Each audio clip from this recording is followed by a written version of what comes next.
What is up, hooligans? And happy freedom. Welcome to another episode of Coffee with Hooligans, where we try to make the news suck a little less.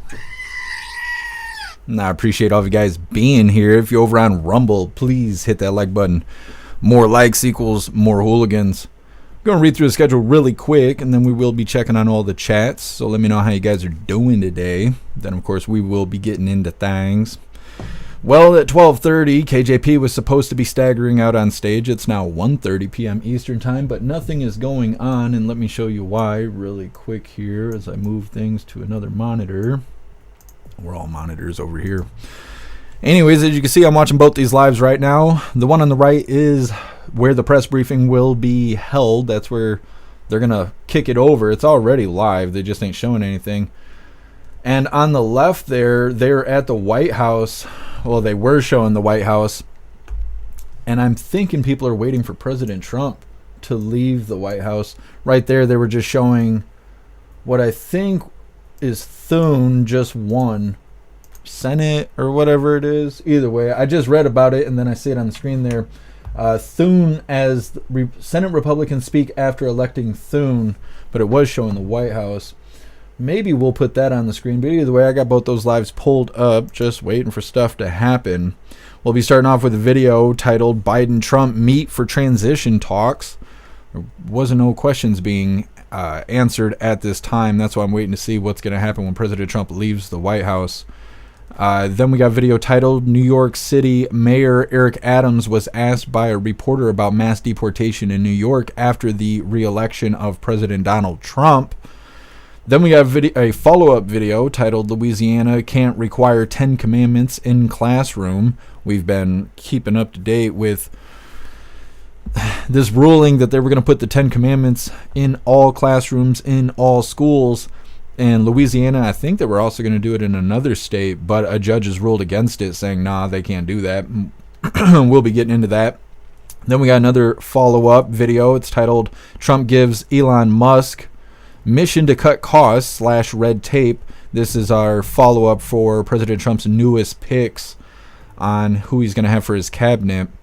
Then we got a Alina Habba video. It's titled If Judge Merchan Wants to Have Any Dignity, He Should Dismiss Trump's Case. This is a follow-up on President Trump's cases, as well as a little bit about the possibility of Alina Habba becoming the White House press secretary, which would be very interesting. Then we have another follow-up video. It's titled PNut the Squirrel's former owner saying he is filing a very big lawsuit. I think he's suing New York City itself. Not really sure, but either way, trying to get some justice for PNut the Squirrel as well as Fred the Raccoon. I don't know why Fred doesn't get as much attention as PNut, but either way. Then we got a video titled A Taste of What's to Come. Trump's border czar leaves AOC sullen and angry. I don't think this video is very recent, but it's very nice to see the border czar chewing AOC's ass. Then the last little bit of the news is titled Special Counsel Jack Smith to Resign by Trump Swear-In, which I assume they're talking about Inauguration Day. So it seems like all those cases are going to fall apart, which we're kind of expecting anyways.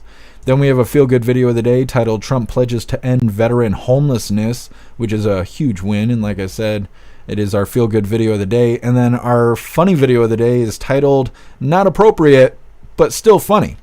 All of that's coming up next, but first we're going to read through the chats and see how you hooligans are doing today. It's Wednesday today. The only reason I can remember is because President Trump's coming to the White House. Otherwise, I wouldn't know what day it is. What is up, everyone, over on jeffmaclive.com. What's up, Breeze by You? What's up, Snooks? What's up, Nefties? What's up, Hair Juicer? What's up, Salty Ragu? What's up, Matt? What's up, Zero? Happy freedom, you hooligans. Appreciate all of you guys being on the website. And what is up, everyone, over on Rumble? Mr. B New, you were first today. And I appreciate you racing to the chat, Mr. B New. What's up, Matthew? Happy freedom. What's up, Breeze by You? You're omnipresent. I appreciate you. What's up, Cody? Happy freedom.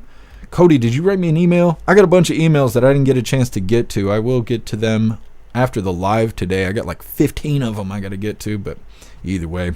What's up, Jeb? What's up, Little Irish? Happy freedom. What's up, Not What It Seems? Appreciate you being here. What's up, Nana? What's up, Boosted Flames? What's up, Lifelike? What's up, Zupia? If I didn't get you. What's up, Plastic Wag? Happy freedom to you. Let me see. What's up, Havana? Happy freedom to you. Appreciate all of you hooligans being over on Rumble. Hit that thumbs up button. See if you can get us on the front page. What is up, everyone over on Kick? What's up, Zeus Boot? Happy freedom. No Twitch today because Twitch still sucks ass. Still got me on that suspension there because I'm too damn funny. What's up, Proud Patriot Girly? You were first over here on the commie platform. Appreciate you joining us. What's up, Proud Ankle? What's up, Tony Rich? Appreciate you. What's up, Dave? What's up, Lefty Lucy? Let me see. What's up, Danny? What's up, Donald? What's up, Vision? Happy freedom. What's up, Bagpiper? Appreciate you being here. You guys can hit that like button over on the commie platform as well. I'm going to pull up X because I always forget to pull up the X chat. I wish Elon or whoever would do something about the chat over on X because it kind of sucks. Can't post links and stuff. Either way, got it pulled up. Still nothing going on Capitol Hill, and KJP is not on stage yet. So we're going to move forward here. I feel like I was going to tell you guys something. I don't know why I get this feeling every day, but I do. I don't know. We're going to get started with the first video. It's titled Biden and Trump Meet for Transition Talks. Old man Walter is going through a transition. Yeah, I think he's going to join women's sports. I'm not exactly sure here, but this video is cycling all over the place. I wish we could see more of what their lunch was bringing. Oh, you guys can't even see it, but either way. I assume when President Trump leaves the White House, if he hasn't already left, hopefully we'll get more footage because this little introduction footage just isn't enough. Now, before we get into this, I want to remind you guys really quick, we have these Hope t-shirts. As you can see, President Trump is America's hope. This design was created by Alistair. Alistair's a badass, and just about everything he does, if you think it, he can create it. I will drop his link in the chat so you guys can hire him for your creative needs. This design does come in shirts for men, shirts for women, tank tops for men, tank tops for women, pullover hoodies, zipper hoodies, coffee mugs, stickers, dog tags, and I even made bumper stickers out of this design. Today I got on the spooky green hooligan badge. That's one of my favorite designs. I will drop the link to the merch store in the chats while we're watching this first video. Elect and the former president, and Donald, congratulations. Thank you. And looking forward to having like we said, a smooth transition. Do everything we can to make sure you're accommodated, what you need. And we're going to get a chance to talk about some of that today. So Good. Welcome Thank you back. very much. And thank you very much. And politics is tough, and it's many cases not a very nice world, but it is a nice world today, and I appreciate it very much. A transition that's so smooth, it'll be as smooth as it can get, and I very much appreciate that, Jim. You're welcome. Thank you all.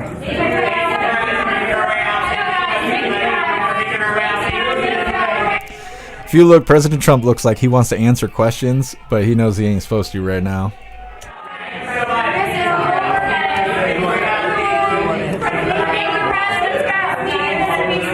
Look how they got lids on top of their cups of water. Some damn liberal women.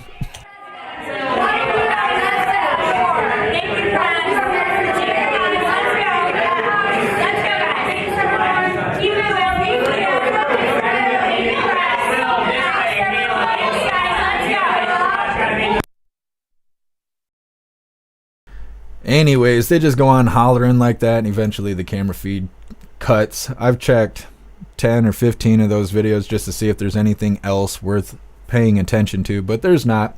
That's the first time I noticed that they had their glasses of water covered, though. Like I said, those liberal women threatening to poison everybody. Can't trust anybody these days. Either way, these individuals here on Capitol Hill are live. Like I said, I think they're talking about Thune, how Thune just won. I don't know. Let's hear what they're talking about really quick, and then, of course, we're going to read through the chat. Country, President Trump, with J.D. Vance, as well as a number of our Senate candidates. One of the stories that stuck with me was a woman in Michigan who talked about the fact that she was embarrassed to let her husband know that she had to go to the local food bank in order to get by. Republicans listened to those stories. Democrats were focused on President Trump. Republicans were focused on the needs of the American people. People who wanted to get prices down, wanted to secure the border, wanted us to unleash American energy. People wanted to make America look and be strong once again around the world. That's what the Republicans listened to. That's what we're responding to. And we are now working together to make sure we can put America back on track. The newly elected Republican Conference Chair is the Senator from Arkansas, Senator Tom Cotton.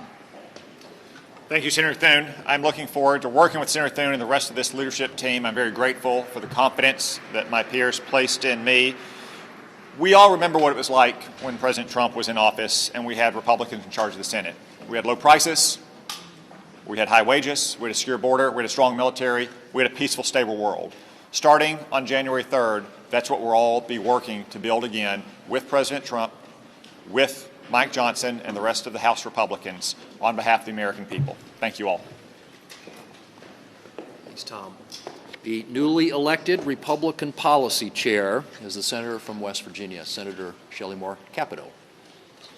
Thank you, and congratulations to our new leader, John Thune. He will be a strong voice, as he has been in the past, as the whip, and I look forward to serving with him and with all of our leadership team. I want to thank the others that ran. We had a really strong, healthy discussion, and we've all come out united and friends. And one of the people that was in our discussion is one of the people that is going to, although he didn't say anything, his presence was very much felt, and that is the Vice President-elect, J.D. Vance.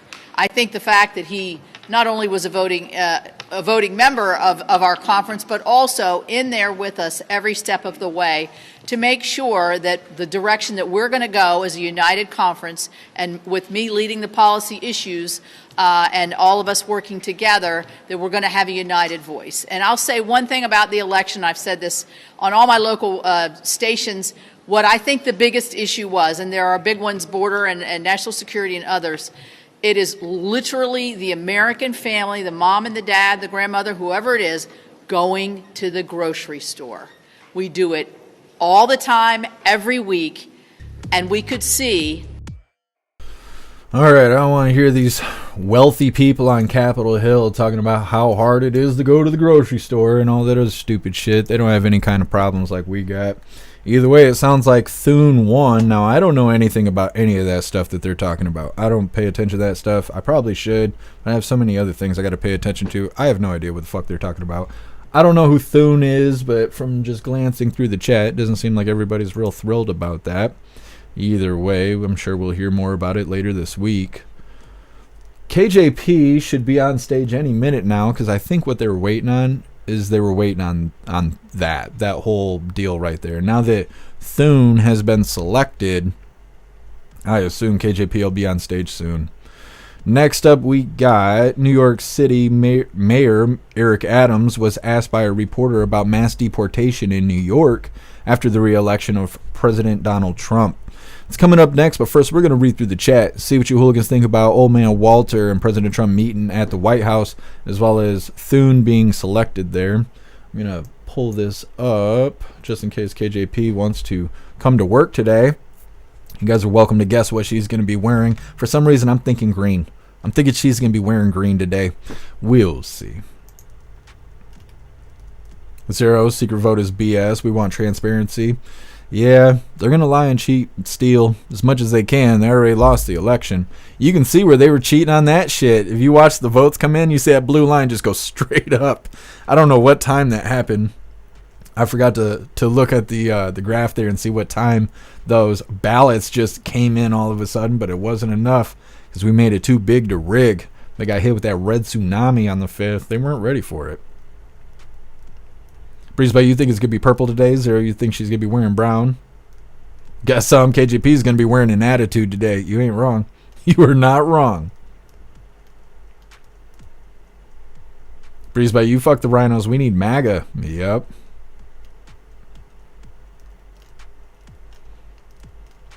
Guess I heard last night that Alina Habba was the new press sec.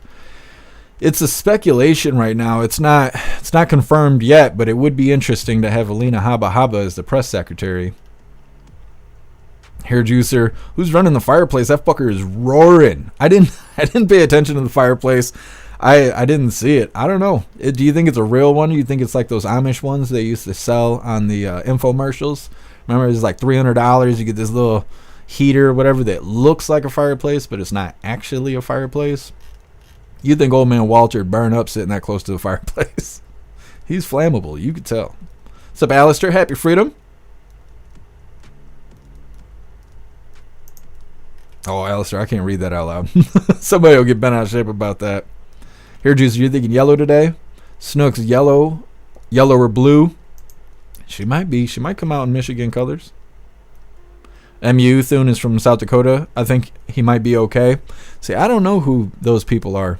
I knew Tim Scott was. That was the only person standing there that I actually recognize. Otherwise, I don't know who any of those people are. Cody, the fire was stacked, was it? I missed it. I'm going to have to go back and look. Matthew, you think it was CGI fire? Like I said, you can't hold a flame too close to old man Walter. Peyton, you're thinking purple or brown? Does she wear a lot of brown? I'm kind of surprised to see so many people saying brown in the chat. You guys are being racist. That's what it is. What's up, Salty Senior? Happy freedom to you. Zupia, you're thinking orange today? Could be. She was wearing, I don't know if that was red yesterday or if it was salmon. She was smelling like salmon, but I wasn't sure if that was the color or not. Free the Texan, happy freedom to you. You don't know who Thune is? I don't either. Maybe we should look him up. Like, I don't even know what he looks like. This is Thune. I guess.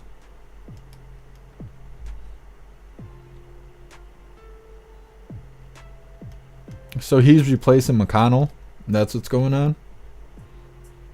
I don't know.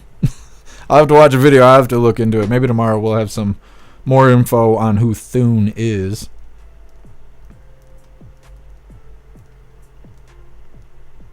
It's reading through. Zupia, they have the lid on it so Joe doesn't spill the water.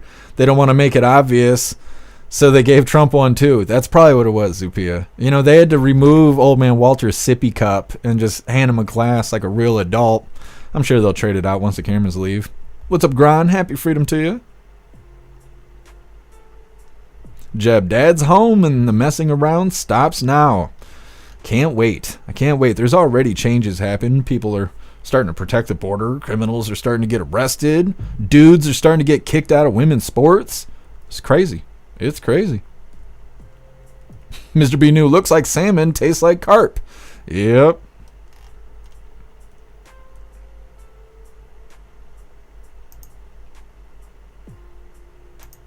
No. Look, Sue's back with her orange glasses. She just doesn't want you to forget that she's a liberal, so she had to get big old glasses like that. Horizon. He's a war hawk. Well, that's no good. Kimmy, you think she's coming out in hot pink? She might. What's up, Bubba? Happy freedom to you. What's up, MAGA? What's up, EFO? Happy freedom. A bonfire? Yeah. They were doing something. I'm gonna go back and watch the clip. What's up, Mike? Happy freedom to you. It really was a fireplace? Yeah, see, I gotta go back. What's up, Kamehameha? Happy freedom to you. Bunny, justice for PNut and Fred. Well, hopefully we'll see some justice. Like I said, they are supposedly starting a lawsuit because of what New York did. We got Peter Ducey again today. That is crazy. 2 times in a row.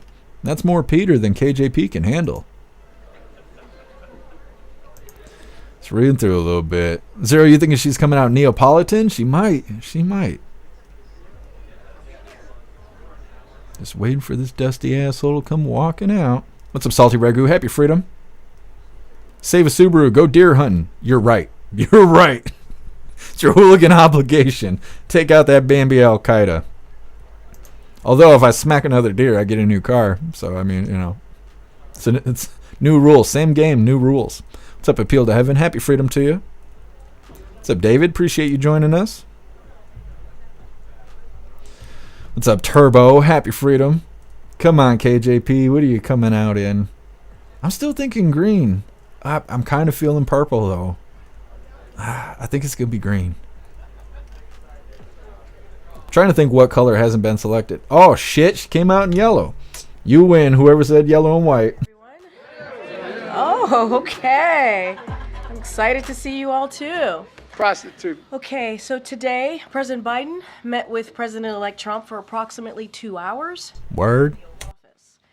White House Chief of Staff Jeff Zients and incoming Chief of Staff Susie Wiles joined the meeting. It was a substantive meeting, an exchange of views.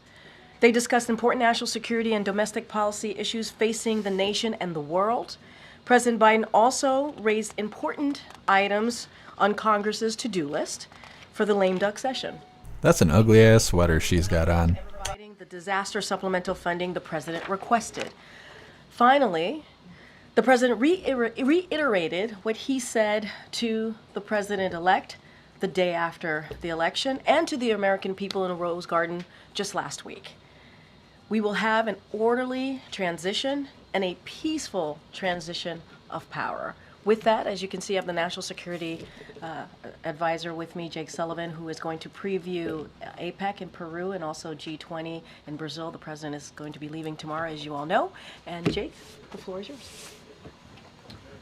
Thanks, Corinne, and hi, everybody. I'm going to make some brief comments about the president's trip that he leaves on tomorrow, answer a few questions because I know the issue you are most interested in is hearing from Corinne about the meeting. So I will not dally too long up here, but I think it is important to lay out the president's trip here over the next several days. Tomorrow he travels to South America. His first stop will be Peru for the APEC summit, the Asia Pacific Economic Cooperation Summit.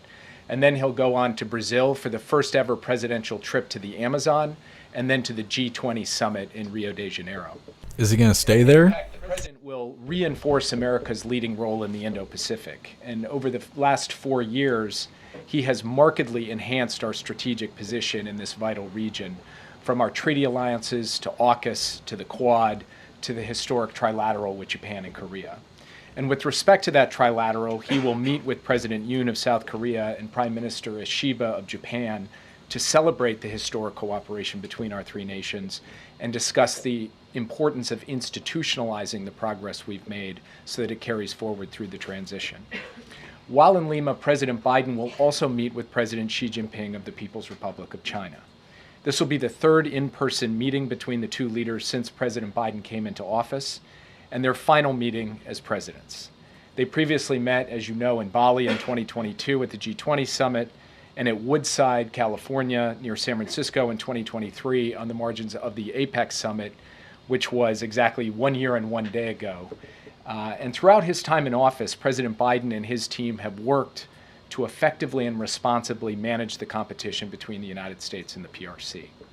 The president's approach on the PRC has prioritized investments in sources of American strength at home, including growing the middle class and ensuring that America maintains its industrial capacity and its innovation edge in fields such as semiconductors and artificial intelligence. He has strengthened our alliances around the world, and especially in the Indo-Pacific.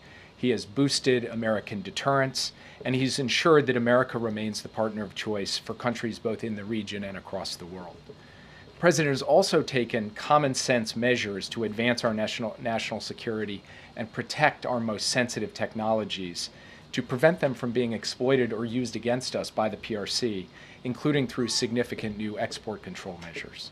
At the same time, the president has demonstrated that the U.S. and the PRC can manage our differences and prevent competition from veering into conflict or confrontation. And he's done that by ensuring the maintenance of open lines of communication at the leader level, at the military-to-military level, and at every level of our respective governments. And we've also worked to advance cooperation where our interests align, including on counter-narcotics and climate change, which is what the people of our two countries expect and what the world expects. And this meeting between President Biden and President Xi will be an opportunity to ensure a smooth transition and also to continue to keep those channels of communication open, including those especially critical military-to-military channels of communication.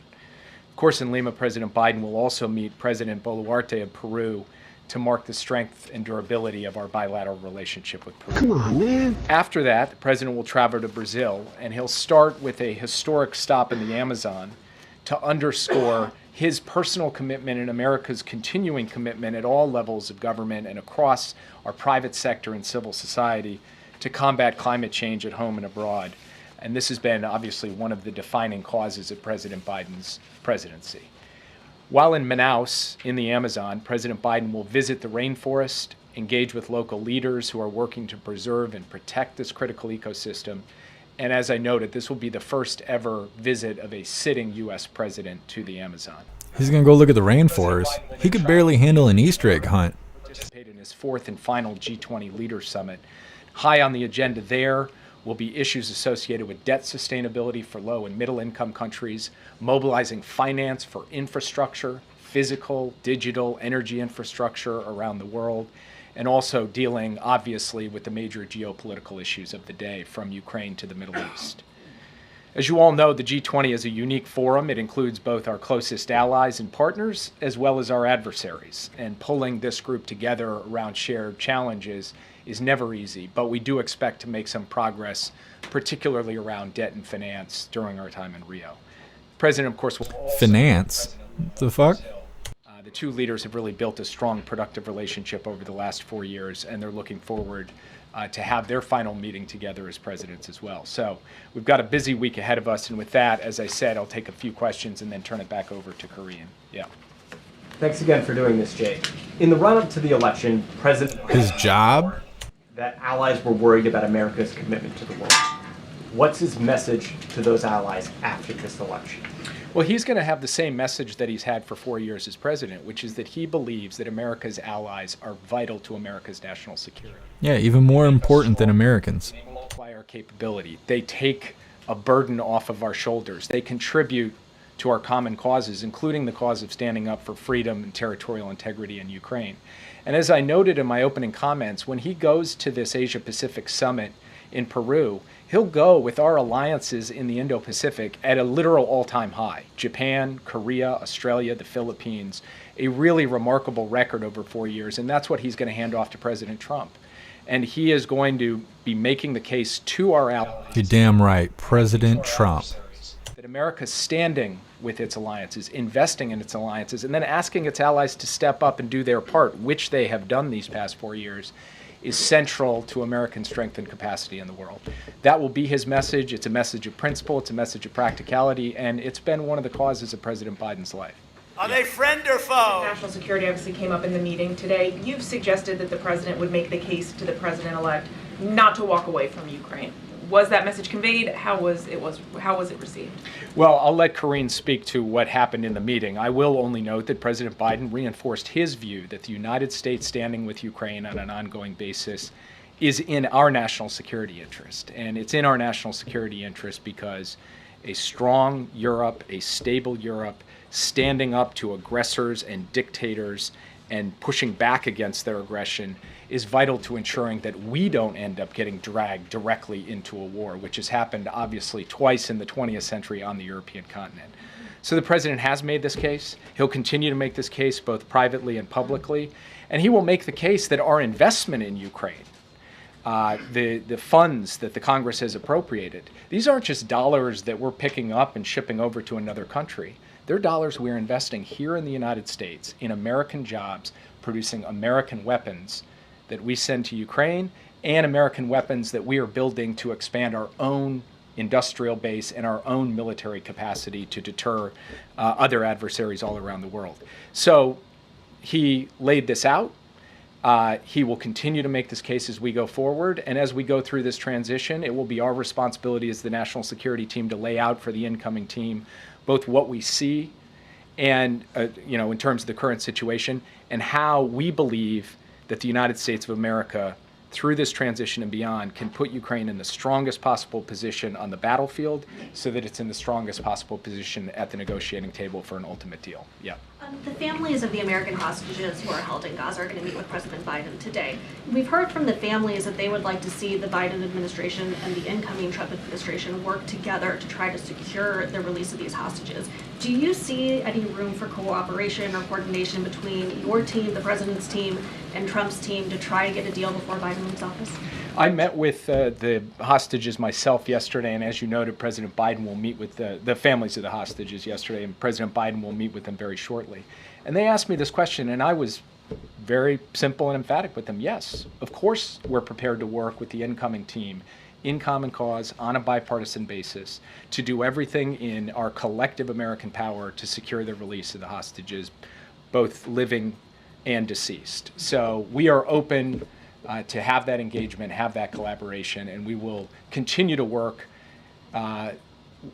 in every remaining day that President Biden has in office, that we have in these jobs, to try to bring those hostages home to their loved ones. Just to clarify real quick, though, there's been no discussion yet with the Trump team about doing that? Well, I will say that this is a topic, obviously, the American hostages being held in Gaza that President Biden and President Trump covered today, but we have not had the opportunity to engage with the incoming team yet. I'm only expressing, standing here today, as I did to the hostage families yesterday, we are very much willing to do so, and we've sent a signal to the incoming team that we're prepared to work with them on this issue, as with every other issue, because President Biden's cardinal direction to us is ensure a smooth and orderly transition. On that, are you finding the Israelis as responsive to Biden administration inquiries or requests, given that we know the Prime Minister is in pretty frequent touch with the President-elect? I had the opportunity to sit down yesterday with the Israeli Minister of Strategic Affairs, Ron Dermer. We had a detailed discussion about every element of the current situation in the Middle East, and it was a constructive discussion.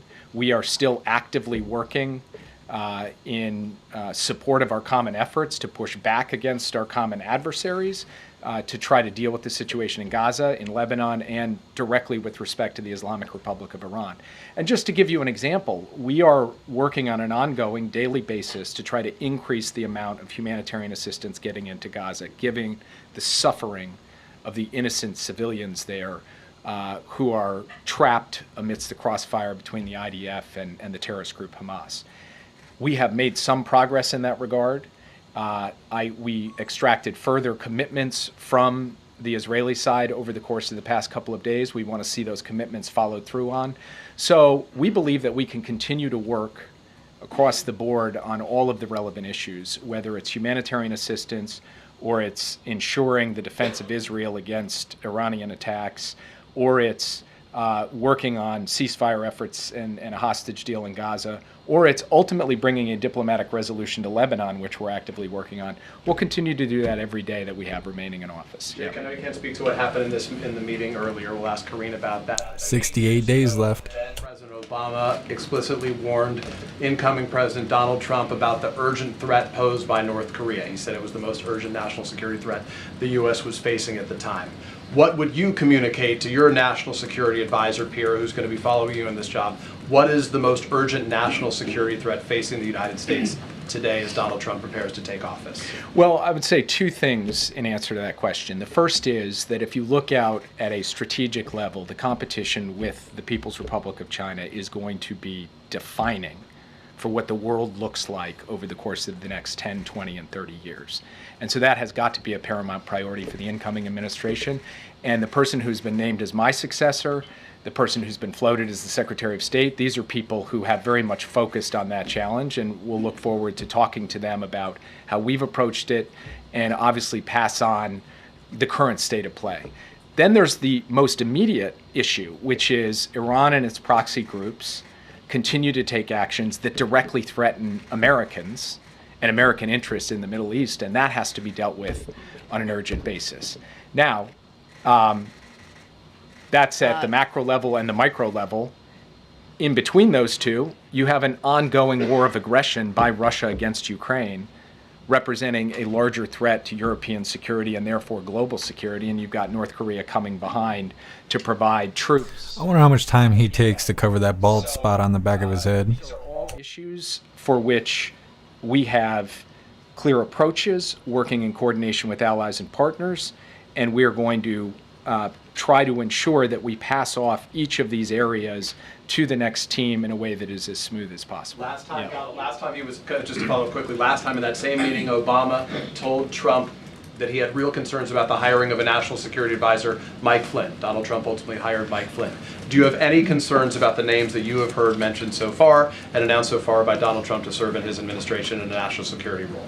I know some of them. I've engaged with some of them, and people like, for example, Congressman Waltz, who's been named to be my replacement. He's somebody that I have engaged with in the past. I respect his service to this country in uniform. He's put his life on the line. I respect his service in Congress. He and I obviously don't see eye to eye on every issue, but I am very much looking forward to engaging him over these next 60 days, as I said, so that we can have this smooth handoff. There are other people that he's named who I just don't know, I haven't met, and therefore can't comment on. Yeah. So you talk about wanting to engage, wanting to smooth this transition. Why hasn't it happened yet? Is the signing of the MOUs an actual issue that is preventing you from coordinating with the incoming Trump team?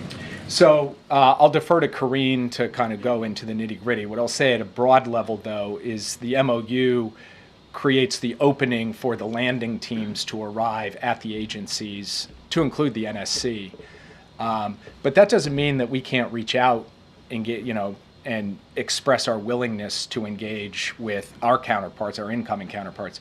We've done that, and so I expect that in a matter of days here, we should be able to have some engagement. Of course, that depends on whether the incoming team wants to engage, and that will be up to them. But for our part, we are more than willing to do what is our responsibility as directed by the president and, frankly, as dictated by the Constitution, which is to ensure the peaceful transition of power. I have a China-related question as well.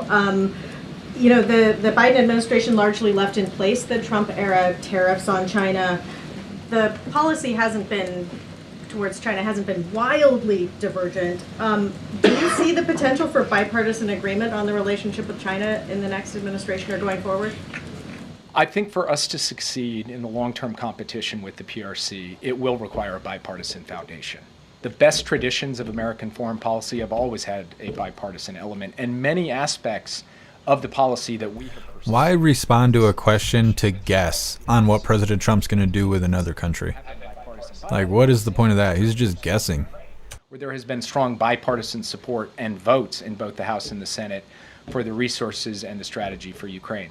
So from our perspective, we would like to see that continue. Now, obviously, we don't know what the incoming team is going to do, how divergent they will be. Those will be decisions they take, not for me to comment on. All I can say is that when it comes to investing in our alliances, the sources of strength at home, the protections of our advanced technologies, these are things we're going to advocate continue because we think that they are not political issues, they're American issues that can serve all of the people of this country. Yeah. Will the president raise this alleged hack by a Chinese hacking group when he meets with President Xi? And are you planning any kind of consequences for that hack? It is a significant issue. I expect that the FBI and CISA will have an update in terms of their investigation, which is ongoing, into the hack soon. We here at the White House have stood up at the NSC, what's called a UCG, a Unified Coordinating Group, in order to coordinate the entire U.S. government to be able to deal with this hack, which is a hack of private telecommunications providers, but private telecommunications providers that provide services to U.S. government personnel, among others. So you will hear from the FBI and CISA on that. I do expect this will come up in the meeting in Peru. And I'm not going to speak to consequences from this podium. I will only say that we have made clear over time that we will respond when we see actions taken in terms of cyber attacks, cyber espionage, cyber intrusions. That has been a feature of our policy to date. It will remain a feature of our policy going forward. I'll take just a couple more and then let Karine take. Don't, just leave. Can you give us a sense of what else President Biden said to President Trump about Russia in their meeting? And also, with regard to China, will he pass on any tips or color from his meeting with President Trump to President Xi when they meet? And what will his message be to President Xi? I've already mildly violated the not reading out the meeting proviso, so I will pass that off to Karine. Mild violations. But with respect to his meeting with President Xi, I don't expect him to pass messages. Obviously, President Trump, when he comes into office, will have his opportunity to engage directly with President Xi. But I will observe that transitions are uniquely consequential moments in geopolitics. They're a time when competitors and adversaries can see possibly opportunity because you have this change in government here. And so part of what President Biden will communicate is that we need to maintain stability, clarity, predictability through this transition between the United States and China. And he will also really reinforce the point that in order for us to manage this competition responsibly going forward, we have to sustain over the long term the channels of communication at every level, particularly the military to military level. And then, of course, he will look to try to consolidate progress on areas where we can work together, for example, on counter-narcotics and fentanyl coordination, and on trying to manage the safety risks associated with artificial intelligence. So it's an important meeting. It will not be just a valedictory, although there will be an element of reflecting over the course of their long relationship. There is actual work to do in this critical moment between the U.S. and China to ensure that we don't run into any problems in the next 2 months in this transition of power. Last question. Could you just sort of explain the strategy for the remaining drawdown authority for Ukraine, and also if the administration is going to ask for any additional drawdown authority in like an end-of-the-year CR or spending plan? So the president has made clear, and he has directed his team to ensure that every dollar that the Congress gave to him, authorized him to spend, he will spend on behalf of Ukraine before he leaves office. Now, again, these are not dollars he's putting on an airplane and flying across the ocean. These are dollars he's investing in the American defense industrial base. As we provide weapons to Ukraine, we make new weapons to give to the U.S. military. All of those dollars will be spent, will be obligated by the time. That's how it's laundered? 20th. Therefore, it only stands to reason that in the next 2 months, the administration will signal to Congress that we would like to see additional funds for Ukraine for 2025 so that they can be in the best possible position, the strongest possible position to negotiate, to ensure they achieve their objectives, that they win at the negotiating table.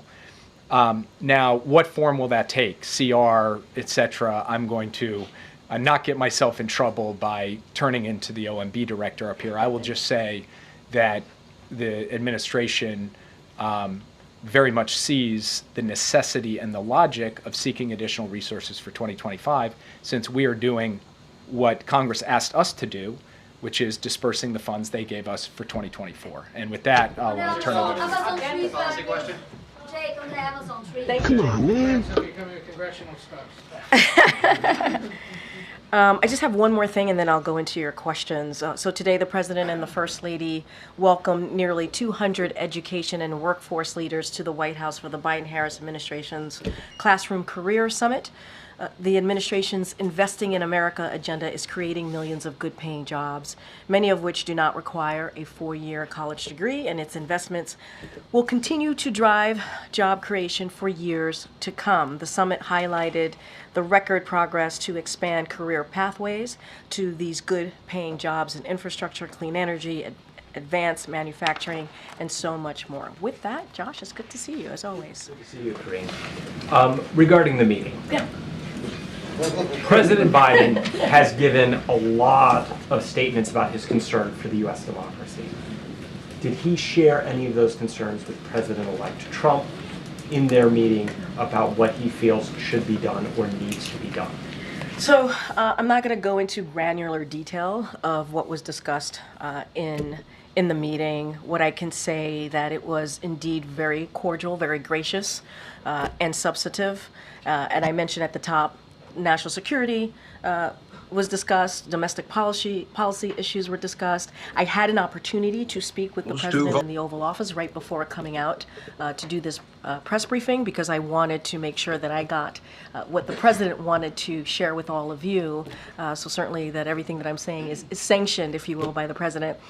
He wanted you all to know that the president-elect, again, was gracious, came with a detailed set of questions.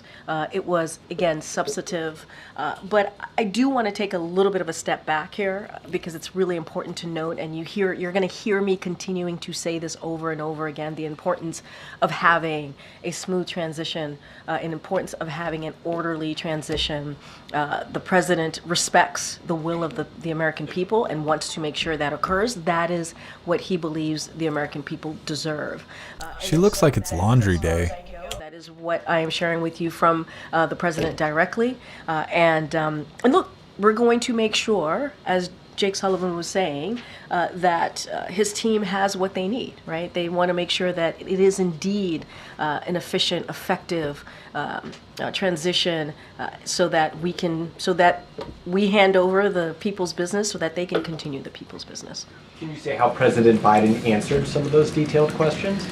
I will say that the president certainly looked forward to the meeting, appreciated the conversation, and answered any questions that the president-elect had, offered up his thoughts, but I'm not going to go any further than that. Get Mary. You said gracious, cordial, substantive. The president obviously hit on a wide range of issues, but did he get a sense that the issues that he was impressing upon, that any advice he was giving was being well received? I think so. I think that's why the president was wanting me to let you all know that there was a very good back and forth, and it was substantive, as I mentioned before, and I want to be mindful. It was a private conversation, so I don't want to go into specifics or details, but look, they met for more than 2 hours. They met for a very long time, or nearly 2 hours, pardon me. And President Trump's had rallies longer than that. the length of the meeting tells you that they had an in-depth conversation on an array of issues. And so, look, the president reached out to the president-elect wanting to make sure that he gave an opportunity to the president-elect, afforded him that opportunity to have a meeting with him to talk about the different issues that matter to the American people. But nearly 2 hours says a lot about how the meeting went. Any plans to keep a line of communication open? The president is always going to obviously keep that line of communication open to the president-elect. We got to remember, this is not about the two presidents. This is not about President Biden or President-elect Trump. This is about the American people and what's right for the American people. And if anything, the president has led by example, right, over the last week. Yeah, example of what not to fucking do.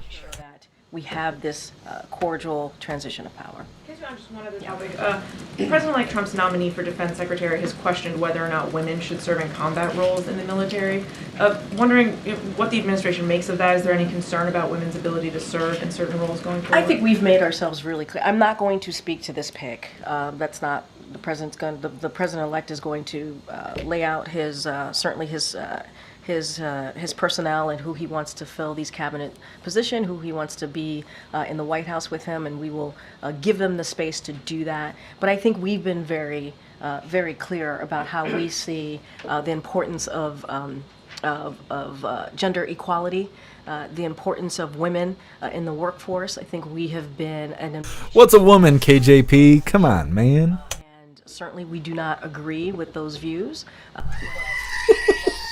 Obviously the president-elect to speak to his picks, and I'm going to let them do that. Okay, John. You said the president-elect came with a detailed list of questions. That's surprising to me. What was on his list? I'm not going to go into details of what was on the list. I shared that, and the president wanted you all to know that because we want to be very clear. It was actually a substantive meeting, nearly 2 hours. There was a lot discussed. There was a lot of back and forth. And I'm not going to go into specifics. I think if the president-elect wants to share his set of questions to President Biden, he certainly can and will if he chooses. But wanted to give you as much information as I could without going into too much specifics on a private conversation. Was the list typed out on a piece of paper? I don't have. I appreciate the effort there, Jeff. I don't have anything beyond that. Did the issue of the fact that President Trump did not acknowledge President Biden as the winner of the 2020 election come up today? What we want to do is move forward. We do. Really? No, seriously. What we want to do is move forward. We respect the will of the people. There was an election, as you know, last week. And she don't want to talk about 2020. And so the president is going to make sure that he puts the American people first. He's going to make sure that we move forward in this process, in this transition process, in a way that is respectful to the American people and to lead by example. And so that's our focus. That's what we want to do. I think the president has shown that in the past week of that leadership. And so that's what you're going to hear. That's what we're going to continue to do in the 68 days that we have left in this I administration. understand that. I guess that just seems like a piece of unfinished business between them. Did it come up at all? Look, that is something certainly that I would leave for the president-elect to speak to. What I can speak to is this president wanting to focus on the American people, wanting to focus on issues that matter, domestic policy issues, national security issues that are critical and important in how we move forward as a country. That's what the president wanted to focus on. Again, it was gracious, it was substantive, and I think that's what's important. And what we are showing the American people is how you do this. How do you have a peaceful transition of power, how it looks, and leading by example. And that is quintessential Joe Biden, I believe. Go ahead. Yeah, thanks, Green. I'm just trying to understand. I mean, besides demonstrating Yep. a peaceful transfer of power, what was the big message that President Biden was trying to convey to incoming President Trump? I think just that, and the American people. You know, you all had those who were able to be in the room got to see the two presidents sitting side by side, shaking hands. You heard what the president-elect talked about politics being tough, and understanding what that looks like. We get that as well, you know. And I'll go back to what we said last week. Did the elections turn out the way we wanted? Absolutely not. Are we disappointed? Yes, we're disappointed. But again, there was an election, the American people decided, and what the president wants to focus on is what it looks like. What it looks like to move forward, to put the country first, to put the American people first, and move forward in a respectful way. And I think that was also the message that you saw from this president today. Does the White House have any reaction to this Department of Government Efficiency that Trump announced yesterday? He's brought on Elon Musk and Vivek Ramaswamy to lead. Says the group is being tasked to find ways to cut government spending, waste regulations. Does the White House have any concerns about this effort, or do you think maybe it's a good idea to look at these things? No comment. I'm not going to comment. You talked about ensuring that the next administration has all the resources they need for this transition, but one thing that needs to happen in order for the Trump transition to have access to agencies and such are these signings of the memorandums of understanding with both the GSA and the White House, including an ethics plan. Did that come up in any way in the conversation today, even if it was just between Jeff Zients and Susie Wiles? And I was just going to say that, as you know, Jeff Zients, the Chief of Staff, had an opportunity to speak with the incoming Chief of Staff. I have not spoken to Jeff on if that issue came up, but Jeff has been... I don't want to talk to you. ...of making sure that we have that smooth transition of power. We are ready. We are ready to go. And I've also... I'm not in charge of the transitioning around here, lady. of the Trump transition have said that they are in public have said that they are going to sign the MOUs. So I'm going to have to leave it to them. We're ready. And Jake, I think, put it really well when he said it doesn't mean that we can't still have conversations. It doesn't mean we can't engage with our counterparts or those who have been picked by the president-elect to come into this administration. Certainly, we are open to that and want that to happen. But I would have to refer you to the Trump transition, they have said they would sign those MOUs. Come on, man. 2000, then Vice President Al Gore actually hosted George W. Bush a few days after he had conceded the election. When Bush came to meet with Clinton, he then went on to meet with Gore. Did Vice President Harris stop by the meeting at all today, and does she intend to? Why does she talk like that? I'd say the Vice President did not attend the meeting between the two presidents this morning. I would have to refer you to her team on how she wishes to move forward and her part in all of this. But you also heard from her last week when she talked about the importance as well of having a peaceful transition of power. So leave that to her to answer. Go ahead. Just to work out a few of the details. So it was the four of them in that room: the president, the president-elect, Chief of Staff, the Chief of Staff designate. Yes, sir. Were the two presidents ever left alone in the room? I don't have anything beyond what I shared. What I can say is it happened Why? For approximately 2 hours, and It included the current chief of staff, the incoming chief of staff, and obviously the two presidents. I can't speak if the presidents had the presidents themselves, President-elect and President Biden had an opportunity to speak privately. I can't speak to that. I didn't ask. Over in the diplomatic room, right? Right. So this guy wants to go sniff the chairs. How the President Biden, and also First Lady Dr. Biden greeted President-elect Trump upon his arrival, and just to add a little bit of color there, she gave racist. The President-elect a handwritten letter to congratulate Mrs. Trump, and so also express their readiness to be involved and engaged with her team, Mrs. Trump's team. And so that specific piece, obviously, I would direct to the First Lady's office. But yes, they first met and greeted each other in the diplomatic room. But Jake or nobody else came in, or it was just the four. It was just the four of them, as far as who was in the room with the president. It was in the Oval the whole time. Yes, it was in the Oval. The Oval meeting was in the Oval, as I just stated, and you flagged for me that they greeted the president. They, meaning the First Lady, and also the President Biden greeted President-elect Trump when he arrived. I have one other question about this weekend that people might wonder. Yeah. It's their third meeting since President Biden took office, but why bother having a meeting with Chinese President Xi if there's only 68 days left to go in the Biden administration? Look, this is, Joe Biden. He understands the importance of having face-to-face, one-on-one conversations with world leaders. And I think Jake did a pretty good job laying out what's next, what they are thinking about, the reason for having the bilat. But it is an opportunity. They're both going to be in Peru. Old man Walter's doing a world tour real quick to pick up those last couple checks. I think it's important. The issues that they're obviously going to speak about are important to the American people. As you think about national security, you think about Indo-Pacific. And so, I think this is very much something that the president would do, have that face-to-face, have those in-person conversations with other world leaders on issues that matter here to us and obviously globally.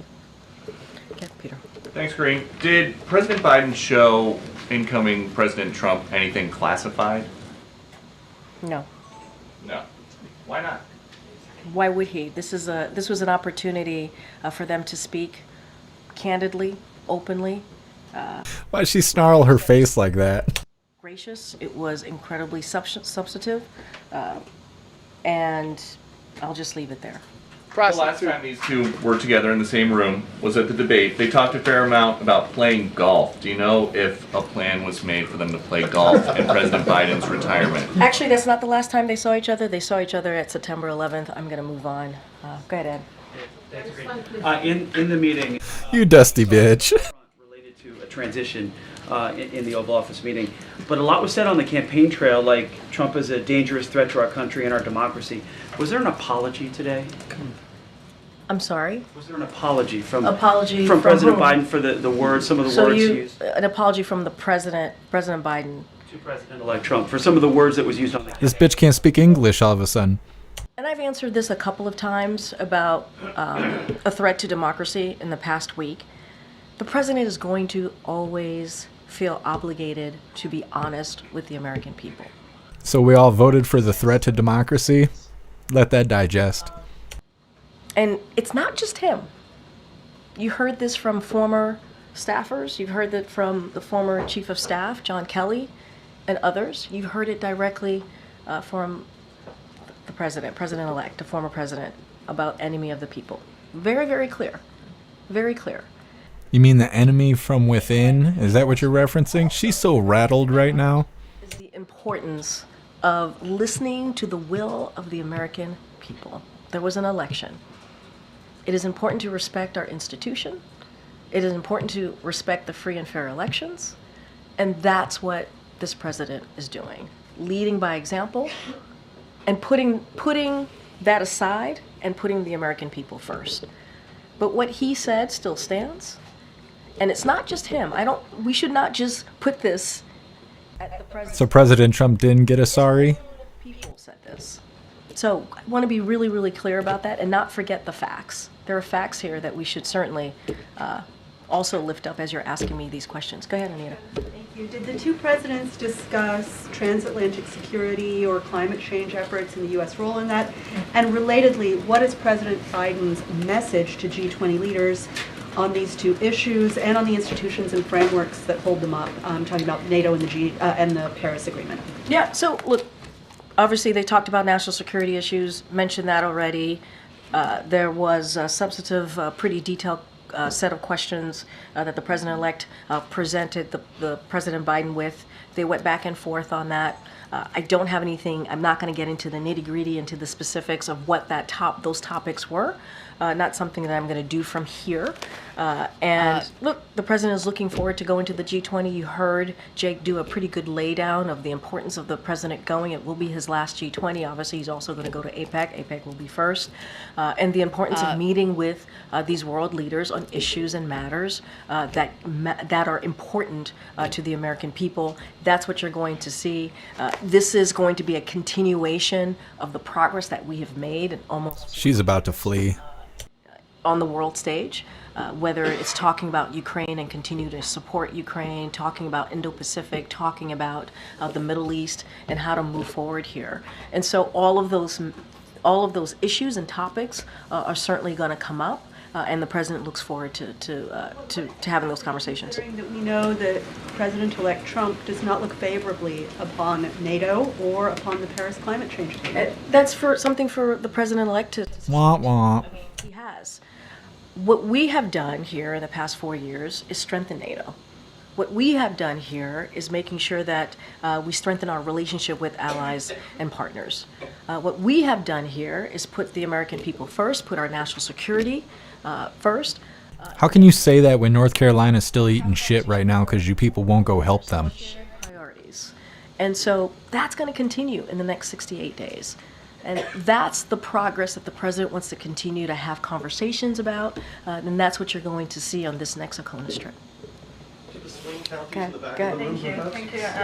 I think in this room we've all watched the very somber speeches that the president gave on democracy in Philadelphia at the Capitol, and today we see these pictures of two leaders chatting around a fireplace. There's a stark contrast here, and isn't there a risk that in the future, when voters are faced with warnings about democracy, they're just going to dismiss them and think this is just campaign stuff, this is just political? I think there are two different things here. Getting called out by a Russian. In the past year, even more so about our democracy, the importance of our democracy. Let's not forget, we saw that Americans do care about democracy. They care about protecting our freedoms. That is something that the president's never going to shy away from. He's never going to shy away talking about that. And it is important on how we move forward, right? It's important. But what we're seeing right now is also a democratic principle, right? When we're talking about transition of power, it is about our democratic principle as well.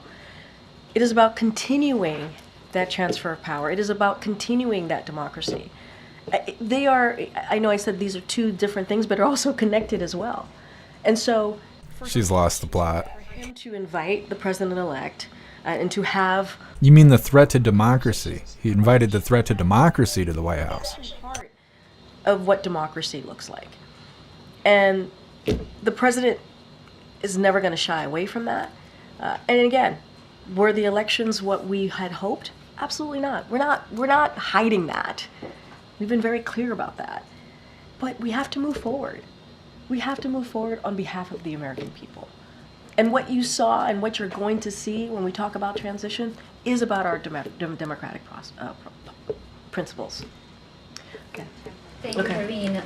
Going back to her question on the G20, Jake was saying that he is hoping for some progress. But is progress possible when allies, the G20 allies, are trying to understand and are expecting a change in the administration here? So how does the incoming administration can undermine this progress they are trying to reach there? And also progress with the Brazilian government on climate, democracy, and labor cooperation that are going to expect to discuss there. Yep. I'm not going to get ahead of what's going to be discussed at the G20, and I'm not going to get ahead of what the Trump administration policies are going to look like. Yeah, because you don't fucking know. Something for them to address and how they move forward on domestic policies, national security policies, and they will do just that. What I can talk about is the progress that the president wants to continue to make, and the strengthening of our alliances, strengthening of our partnerships, and making sure that we continue to stand up with Ukraine as they continue to fight against Russia's aggression, and a range of issues of Indo-Pacific to the Middle East. You talked about climate change, especially as it relates to Brazil.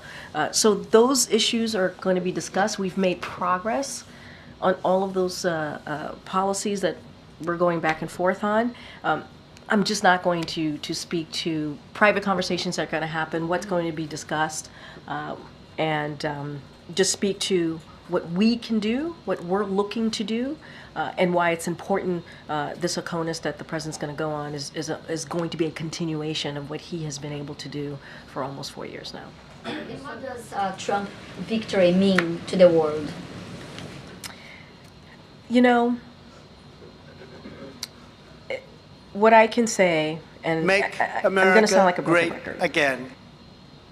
What the president is going to do is continuing to make sure that we follow the election results, the will of the people, majority of Americans decided.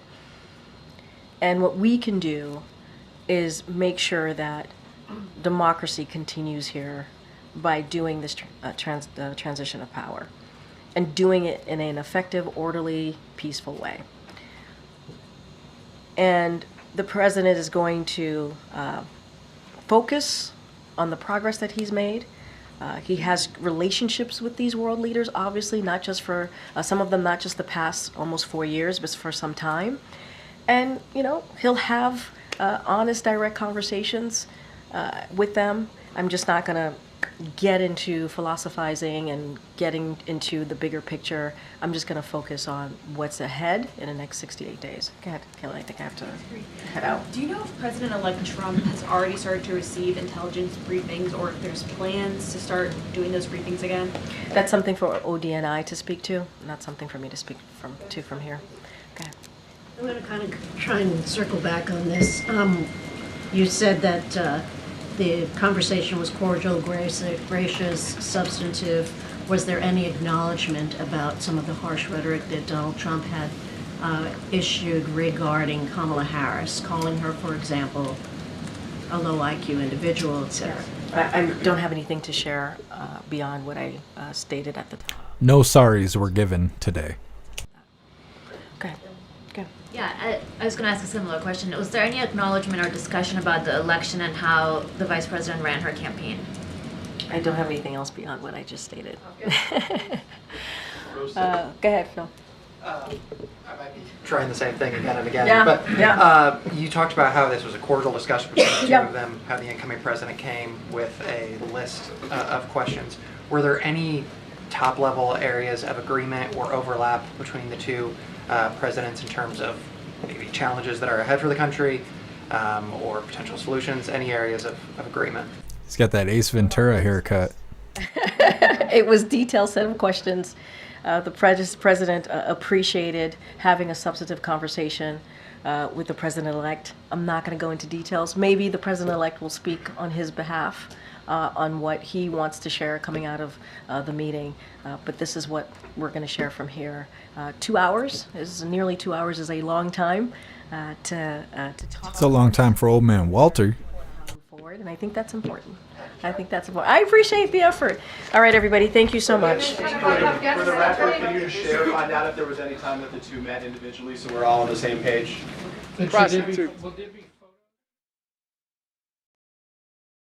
Well, it seems not everybody was called upon. KJP can't wait to quit her job.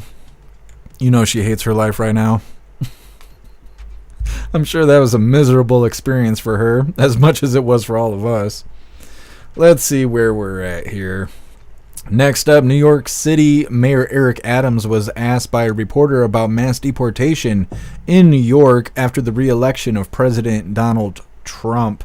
So before we get into this, I'm going to get it pulled up. But I did see in the chat that you guys were saying that Salty Cracker was on Alex Jones during the press briefing, which is pretty cool. I was going to show it, but apparently you can't rewind lives on X. And so I don't have a way to show that to you guys. Maybe Salty will post it on his channel later today. But I didn't even know that was going to happen. That's a pretty cool thing. If I can get a hold of a clip of it, we'll show it tomorrow. We'll show it tomorrow during the live. I don't know what they spoke about, but I'm sure it's a pretty good interaction between Alex Jones and Salty Cracker. So like I said, we'll try and get a clip of it to play for tomorrow. Let me see here. I want to say there was something else, and I can't remember now. Either way, let's get into this. This is New York City Mayor Eric Adams was asked by a reporter about mass deportation in New York after re-election of President Donald Trump. Let's get into this, and then we'll read through the chat. First, you've predicted that mass deportations won't happen in New York City. You said, I'm sorry. You have predicted that mass deportations won't happen in New York. I predicted that? Yes, you've said that they won't happen here. Okay, I don't know about predicted, but go ahead. Well, do you think that they will happen here? We're going to do everything possible to make sure that people are treated in a dignity and humane way that we've done for these last few years. Okay, so then my question is, how can migrant New Yorkers be sure that they won't happen? There are so many ICE can make arrests in New York City without police cooperation. And then the second question is, why should New Yorkers, including migrant New Yorkers, trust that you will advocate for them with the new Trump administration, given that you have a personal stake in winning the president's favor? Okay, a couple of things. Do you think every New Yorker believes there should not or should be mass deportation? Do you believe every New Yorker believes that? No, but you have said you don't think there should be. But you said, how can I advocate for New Yorkers? So I should only advocate for one type of New Yorker or all New Yorkers? Well, that's tough. I don't think you can advocate for all New Yorkers. Oh, really? Okay, so which New Yorker I shouldn't advocate for? The ones that agree with you or disagree with you? Well, if you believe there should be no mass deportations, how can people believe that you will advocate for that with the incoming Trump administration? But you set up a question. This is very interesting, the question you set up. So there's certain New Yorkers I shouldn't advocate for? I'm not sure that was my question. My question was, why should New Yorkers trust that you will advocate for them with the administration? Let's go back again. There's some New Yorkers, there are people who stop me on the street and says, I voted for the president. You could tell by how Eric Adams is behaving. He voted for President Trump. You already know. So like we had talked about last week, I think it was, President Trump and Eric Adams, they've already been in touch with each other. Eric Adams is cutting off the food stamps for the illegals that are in New York right now.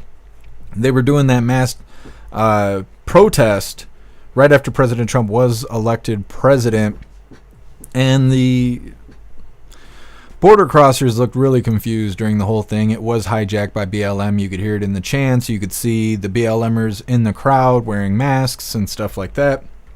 Only a one-time event. I thought it was going to continue to go on, but how do you organize illegals, I guess? So either way, I'm thinking Eric Adams is going to comply with what President Trump has going on. And like we've seen with Homan, we've played lots of videos. We have a video of Homan that's going to be coming up pretty soon.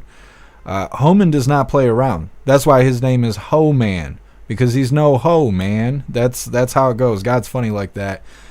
So as we've heard him say, he'll go into states and he'll send ICE in there and they'll do what they do regardless of how the governor feels or the mayor feels or any of those people. They can try and stand in the way if they want to, but ICE is going to do their job. They're going to deport those illegals regardless of how anybody feels. Now, I think Eric Adams, he's on board with it. Why wouldn't he be if you think about it? Because, yeah, he did welcome in the illegals. He did claim to provide asylum for them, right? He was a sanctuary city and all of that. But then when he needed more funding, Old Man Walter told him to go fuck himself. And so then Eric Adams went out there and started speaking bad against Old Man Walter, claiming that Biden was not providing the federal funding that he thought they were going to receive there in New York. And as soon as Eric Adams started speaking bad against Joe Biden, then Biden sent Fed boys after Eric Adams. And now all of a sudden Eric Adams is being accused of receiving campaign donations from the Turkish government. There's been an ongoing investigation for over a year now. We've been covering that as well, although we haven't heard any new stuff coming out of that lately. But it sounds like Eric Adams is pro-Trump at this point, and he's for the mass deportation. But as you can hear him trying to play center line there, he was like, well, I got people who want it. I got people who don't want it. I'm trying to represent everybody. But I think what it is he's with the mass deportation. He just doesn't want to say that out loud because he's going to lose all of his liberal support. That's my opinion on the matter. So anyways, I did, thanks to Hair Juicer, he sent me in the right direction to be able to get this clip of Salty Cracker on Alex Jones. Now, it's an hour long. We're not going to sit here for an hour and watch this stuff, but we're going to play a couple minutes of it. I don't know what to expect. How bad could it be? I mean, at very worst, YouTube's going to give me a strike and shut me down for 30 days, but YouTube doesn't pay the bills around here, so I'm not really worried about that shit. Either way, we're going to play a couple minutes of this. Like I said, I don't know what to expect, but it's Salty Cracker on Alex Jones. I can only assume it's going to be awesome. So we're going to play a couple minutes of this, and then we're going to hop in the chat, see what you hooligans think about Eric Adams, what he was saying about the mass deportation, as well as anything we get from this video. So make sure to hit that thumbs up button over on Rumble, and let's get this rolling.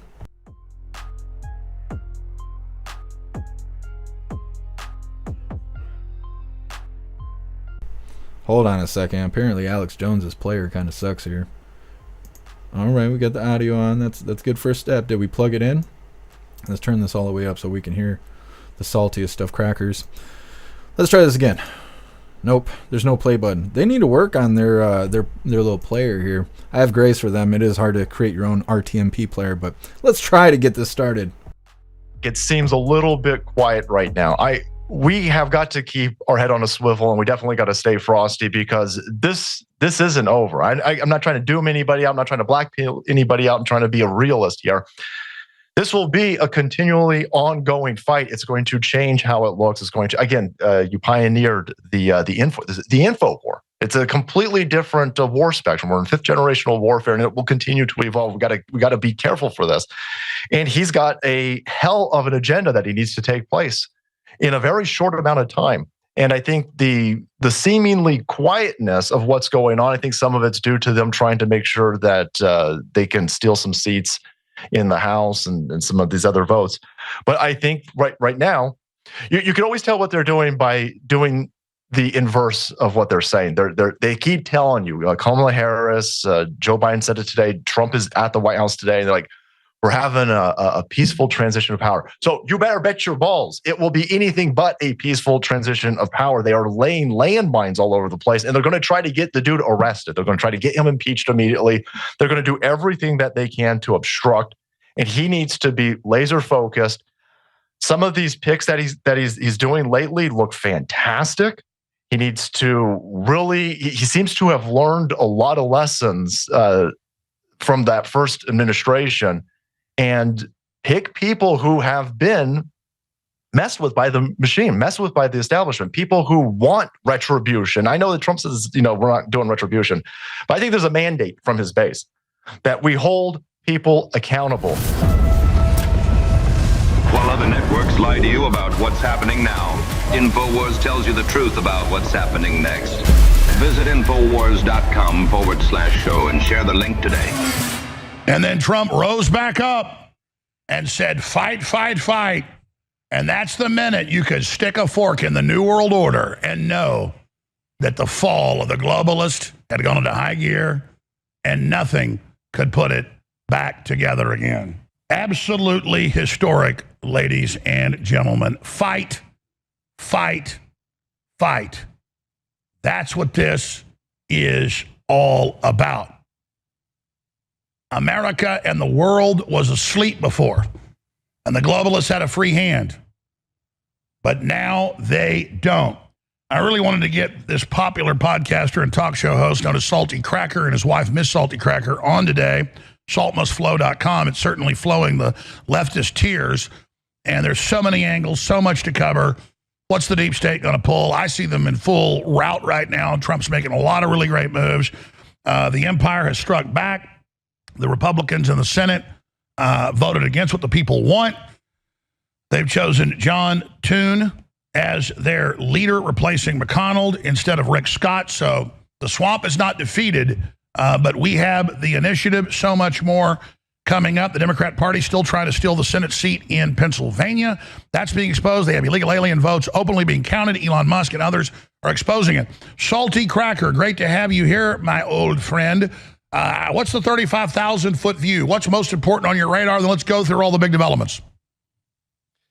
Well, thank you for having me. You are certainly a lightning rod, Mr. Alex Jones. And what I just saw them do to Mr. Trump on that little video feed before we came in is essentially what they tried to do to you, and it didn't seem to work, even though they're trying to shut you down right now. And so, it sucks to be here on this day where they're auctioning off your stuff. But the 30,000-foot view it's always darkest before dawn, I'm guessing, and it's feeling pretty much like dawn right now. Oh, absolutely. I mean, they think grabbing a website and equipment does something. Like, we're supposed to go, oh, God, we're beat, we're going to go away now. No, this will triple the audience. I mean, again, their only move is to convince us that we've lost. It's a Jedi mind trick.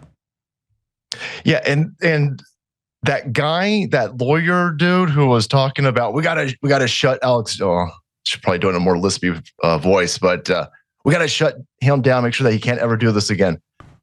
That right there is the emboldened power of a very weak man to try and take down somebody who's actually strong, actually built from the ground up, somebody who's actually got testosterone, somebody who's actually created something. So the state and these powers work with these really weak pieces of crap and utilize the system to tear down anything that's obstructing them. And that guy right there with his creepy little worm-like smile towards the end where he's kind of cackling on the inside, but it's breaking through in his face.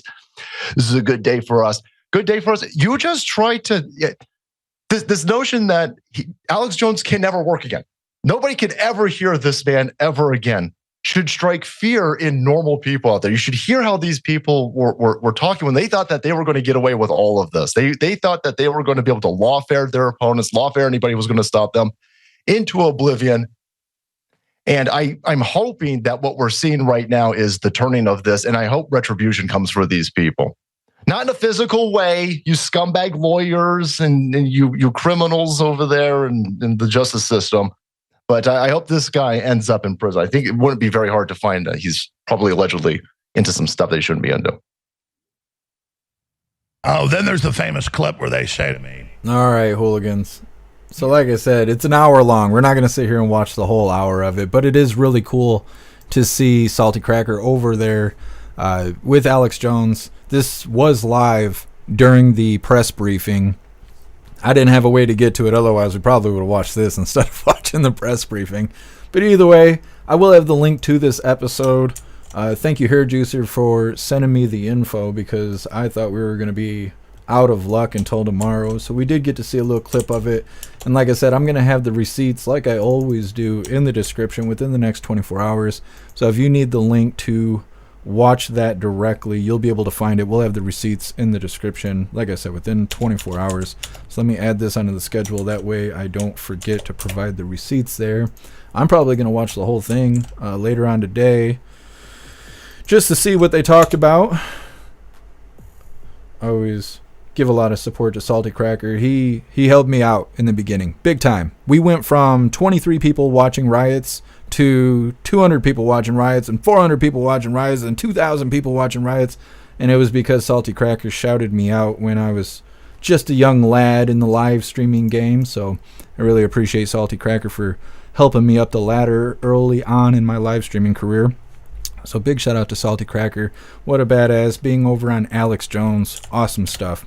So we're going to read through the chat really quick, see what you hooligans think about Mayor Eric Adams sounding like he's in support of mass deportation, although he didn't straight up say that, as well as whatever you hooligans are thinking right now about Salty Cracker being over there on Alex Jones. Next up, we have a follow-up video.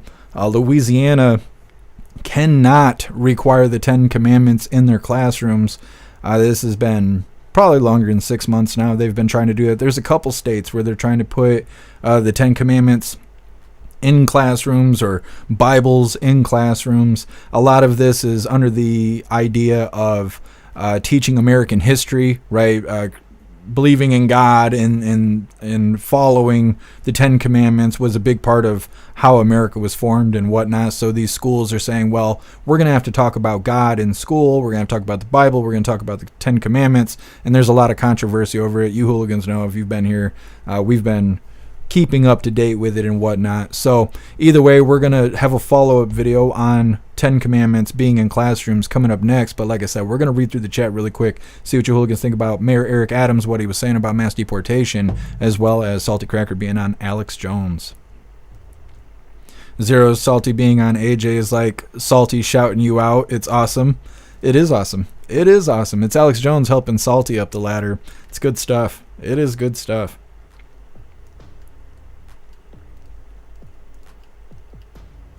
Here, Juicer fucking loves Salty. Yeah. Snooks, look at bashful Salty. I've heard that Salty Cracker has a lot of anxiety. And whenever he seems to do interviews with other people, he seems to be very polite and, I don't want to say timid, but welcoming of others' opinions and allowing them to talk, not talking over them, being overly aggressive during an interview. He is very well-mannered when he's around others, which is pretty awesome. I would feel the same way. That's why you don't see me doing interviews and stuff. I have lots of anxiety. You know how many miles I get on this chapstick? I'm sitting here flipping the chapstick, grinding my teeth, moving my leg, petting my cat, trying to get through the live because I have high anxiety.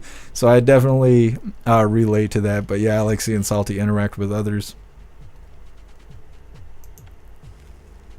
What's up, J-Dog? Happy Freedom.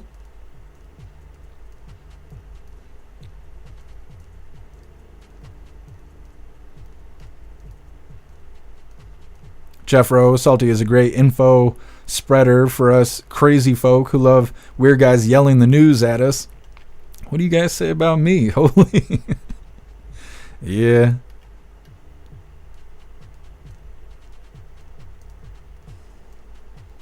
Mr. Binu, PG rated Salty is weird.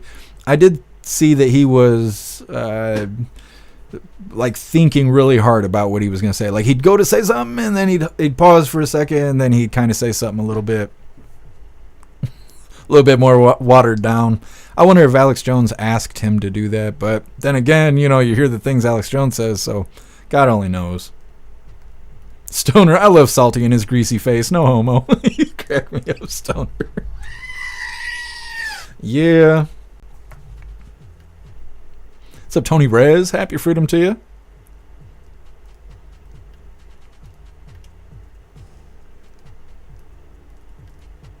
What's up, Hidu? Happy Freedom to you.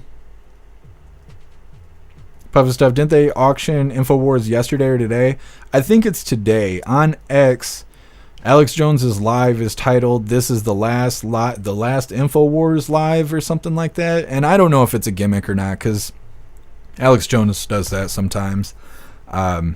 So I don't know if it's clickbait. I'm not really sure.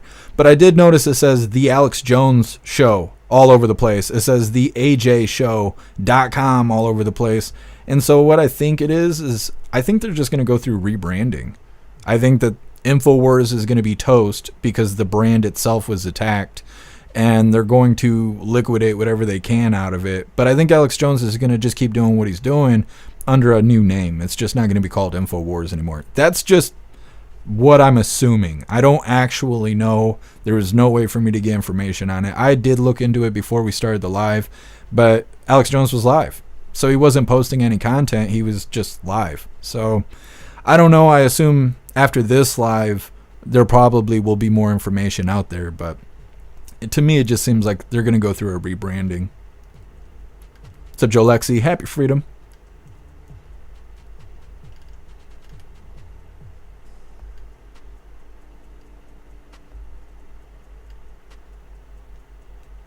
Elder Zoomer, that's why I was late. I was watching Salty Cracker on band.video. Yeah.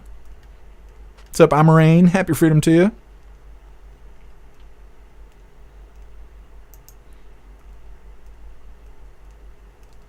Fanatical AJ for press secretary. It would be awesome. I keep hearing it's going to be Alina Habba, but we'll see. It's not official yet. What's up, Visions? Happy Freedom. I wonder if YouTube's going to come after me because, well, I'm not going to say it out loud. I'm not going to give them the ammo, but I just wonder if they don't like what I just did. What's up, GE? Happy Freedom. What's up, Bombay Man? Appreciate you being here. Mitch 2.0 is the new Senate leader. Not good for Trump. Yeah, we were covering that earlier. I don't know much about Thune, but it doesn't seem like anybody's excited for him. Ant Farm, how does KJP go from end of democracy to, oh well, because it's all smoke and mirrors? They're just talking out of their ass for 4 years. Paco, you think Alex Jones is a Fed? I mean, it's hard to say. It's hard to say. I feel like maybe he could be, he could be, but they did go after him and silence his free speech, and now they're going to liquidate InfoWars. So I don't know. I hear all kinds of stuff when it comes to AJ. What's up, Chrissy? Happy Freedom. Ant Farm, he lost weight. I was thinking that too. Alex Jones, I think he's getting into shape. I think he posted something about it on X. What's up, EFO? Happy Freedom to you.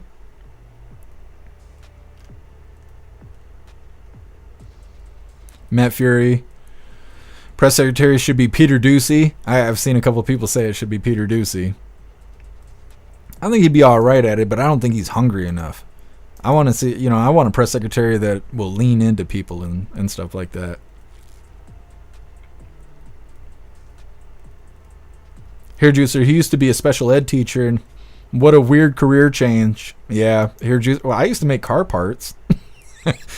Now I'm doing this. God's funny like that. God is funny like that. Guess I like salty, but I also like Subaru driving deer haters. I mean, fuck those deers. Klaus Daniels, you seeing deers out there, buddy? Look at him. Goodness. Anyways, let's get into this next video here. Like I said, this is a follow-up video. There's a new ruling in Louisiana saying that they cannot require 10 commandments in all classrooms, in all schools. Like I said, this is just for Louisiana. There's a couple states that have been trying to put the Bible in school, putting the 10 commandments in school. Like I said, it has to do with American history. And teachers are trying to put that in school under the claim that you'll have to know the Bible in order to understand the history of America and how it was formed. But when this started, because this is probably our 4th or 5th follow-up video for this subject, when it first started, I was trying to raise a little awareness that this is a slippery slope because of the fact of religion and in beliefs and whatnot. And so if they let this happen, then they're going to let Satan worshipers put shit on the wall. They're going to let other religions put their shit on the wall. And no, it doesn't have anything to do with American history, but under the guise of just religion itself, if they let one in, they got to let them all in. And then, we already got kids pledging allegiance to rainbow flags and stuff, and we don't really need that. Now, there is obvious decline since God has been taken out of school. Schools are terrible now, but either way, we had brought that up in the beginning, and now it looks like for at least Louisiana, they're not going to get the 10 commandments. Either way, let's get into the video, and don't forget, hit that thumbs up over on Rumble. A Louisiana law that requires the 10 Commandments be shown in public school classrooms is unconstitutional. That's according to a court ruling Tuesday by U.S. District Judge John de Gravels, a decision likely to fan the flames of a religious battle taking place in U.S. schools. In June, Louisiana's Republican governor signed into law the requirement to display the 10 Commandments. 9 families, both religious and not, and with children in public schools, sued for an injunction against the law. In Tuesday's decision, Judge de Gravels wrote, "Each of the plaintiff's minor children will be forced in every practical sense through Louisiana's required attendance policy to be a, quote, captive audience." He also called the law, quote, discriminatory and coercive. The state's Republican Attorney General Liz Murrill says she will appeal. But a senior attorney at the American Civil Liberties Union, Heather Weaver, is hopeful the court's ruling will stand. If this case goes up on appeal, that we're confident that the judge's ruling will hold up. It's well-reasoned, it's thorough, it reflects the law that the Supreme Court has issued regarding this type of matter. It's blatantly unconstitutional, is what the court essentially found. It violates the Establishment Clause, which protects the separation of church and state, and it violates our clients' rights under the Free Exercise Clause, which protects their right to exercise their faith and both decide what they believe without the government pressuring them. An appeal would go to the Fifth U.S. Circuit Court of Appeals in New Orleans, widely considered among the most conservative federal appeals courts. Arizona State University professor of history Brooks Simpson says more states could be emboldened by the broader conservative push to adopt religious displays in schools. I think we can see measures like this contemplated, if not adopted, in states that have strong Republican support, and especially in areas where district court judges were appointed by Republican presidents. President-elect Donald Trump, a Republican, has supported, quote, bringing back prayer to our schools. Conservatives are hopeful that the Supreme Court, with its now 6-3 conservative majority, can use the legal challenges to reconsider long-standing limits on religious expression in public schools. Yeah, I kind of figured that was going to happen. Now, of course, I think that, kids would be better off knowing about God and the Bible and stuff like that, but teachers can't even teach reading, writing, and math at this point. You think they're going to accurately teach the Bible? No, they're not going to. They're going to fuck it all up. How about they figure out reading, writing, and teaching math, and then we'll worry about other stuff? Because we got too much government. We got teachers teaching stuff that they don't need to be teaching kids. And I don't mean failing to read, write, and do math. I'm talking about all the gay books they got on the shelves, making kids pledge allegiance to rainbow flags, not giving students the proper grade because you don't like how they describe gender, or they didn't use the right pronouns and stupid shit like that. That really doesn't matter in the world. That stuff does not matter. And when you're affecting young minds like that, that is memories that they're going to carry with them the rest of their life. When they think, how do I do this math? How do I do this? Whatever it is they're doing in the world, they're going to reflect being in school, and they're going to remember all that stupid shit they were taught instead of an actual education that they deserve.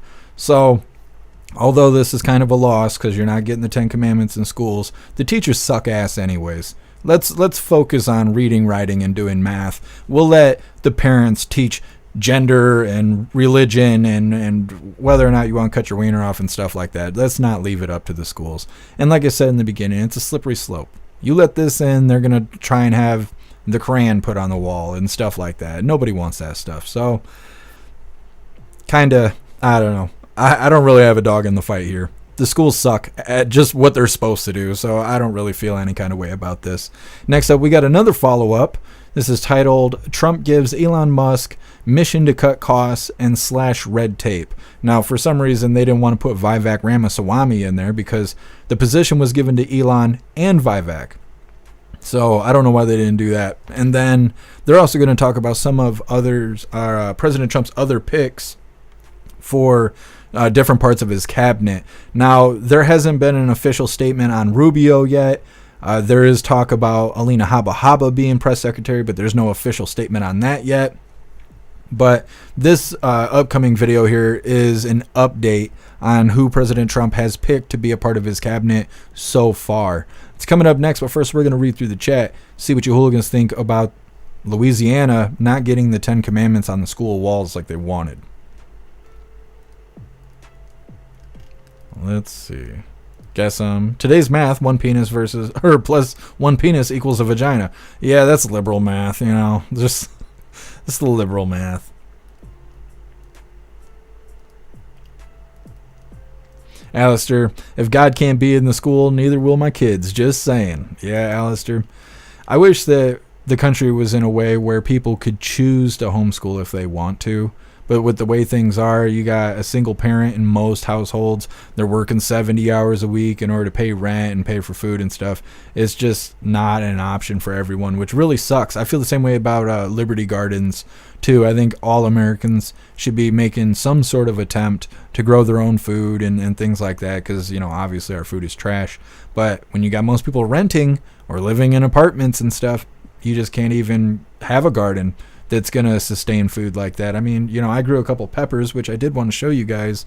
Maybe I can run and grab that plate during the next video. We'll see. But, you know, you can't grow enough food to actually live off of and whatnot. So it's very exciting to see what our future is going to be like with President Trump, all the changes he's making everyone patriotic again and making the country great again. Maybe we'll have more opportunities in the future because I think most people should be pulling their kids out of school if they're capable of providing an education to their children, but with having to work so much just to pay the bills, it's just really not an option for most people, unfortunately.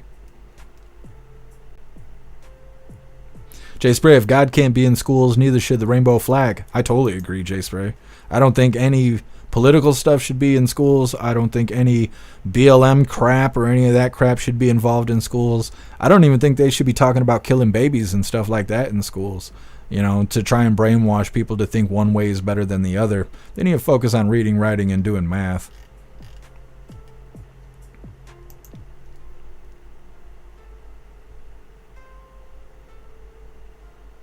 What's up, Nana? Happy freedom.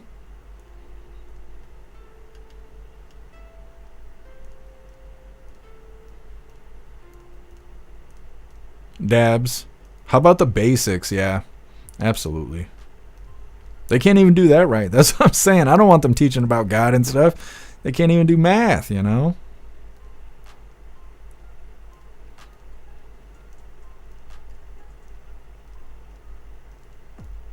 Energy Woman, when I was in school, we had prayer and the 10 Commandments, and there weren't any school shootings, just saying.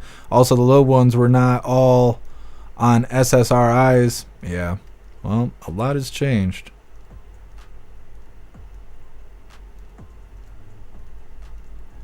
Appeal to Heaven, we had to do the pledge until I hit sophomore year.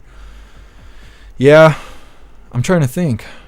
I was maybe a sophomore. I might have been a junior. I can't remember. I know the pledge stopped being mandatory because it said one nation under God. I want to say I was in either 9th or 10th grade when that happened.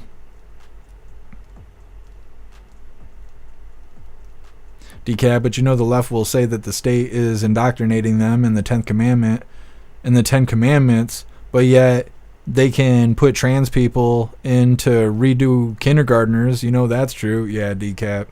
That's how it goes.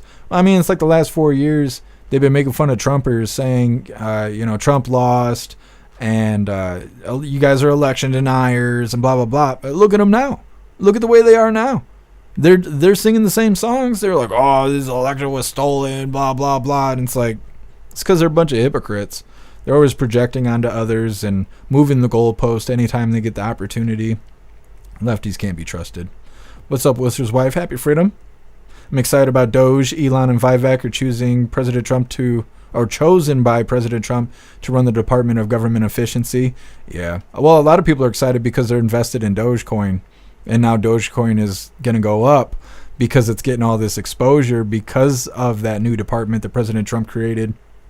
So a lot of people excited about Doge for multiple reasons.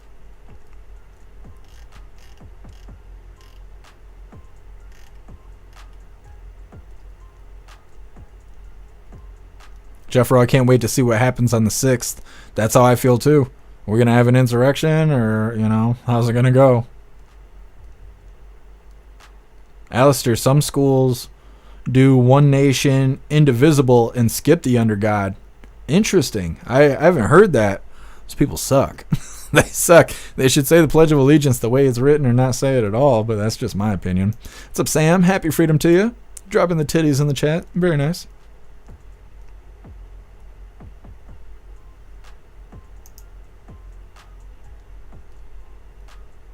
Darth Blaze, Biden still looks shook in that meeting. Well, yeah, he had a meeting with Hitler.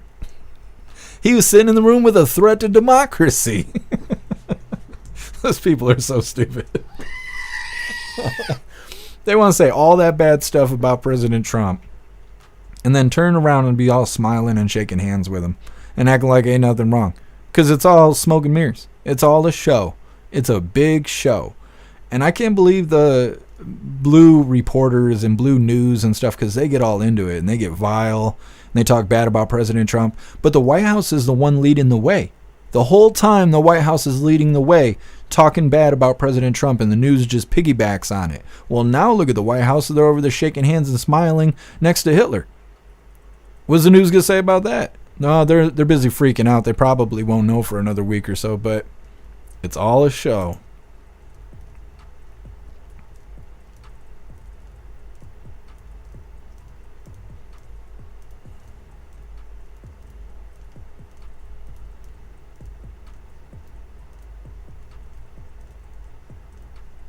Sage Pup, the real rainbow community has nothing to do with the LGBT group. Yeah. Well, yeah, the gay movement was hijacked by pedophiles and CSC offenders.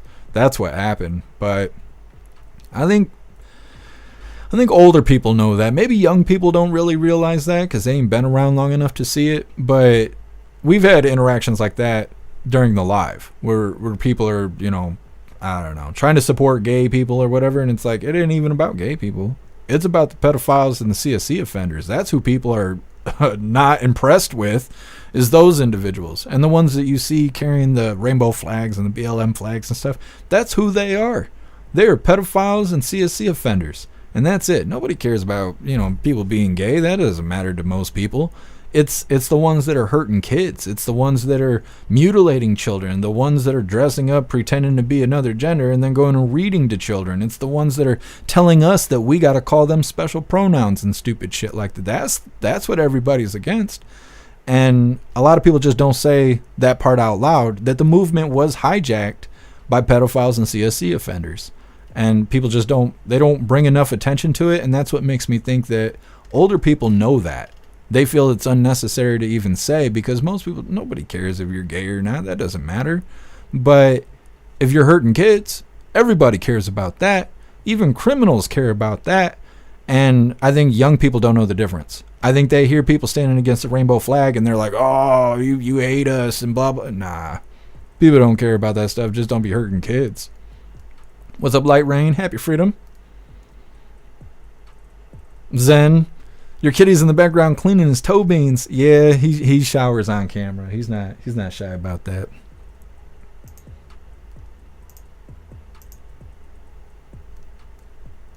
Just reading through them. We'll get on to this next video here. Thank you so much, Southern Eagleman, and happy freedom to you. I appreciate the $5 donation over on Rumble and all the support. Thank you. It says happy freedom. You're awesome, Southern Eagleman. Appreciate you.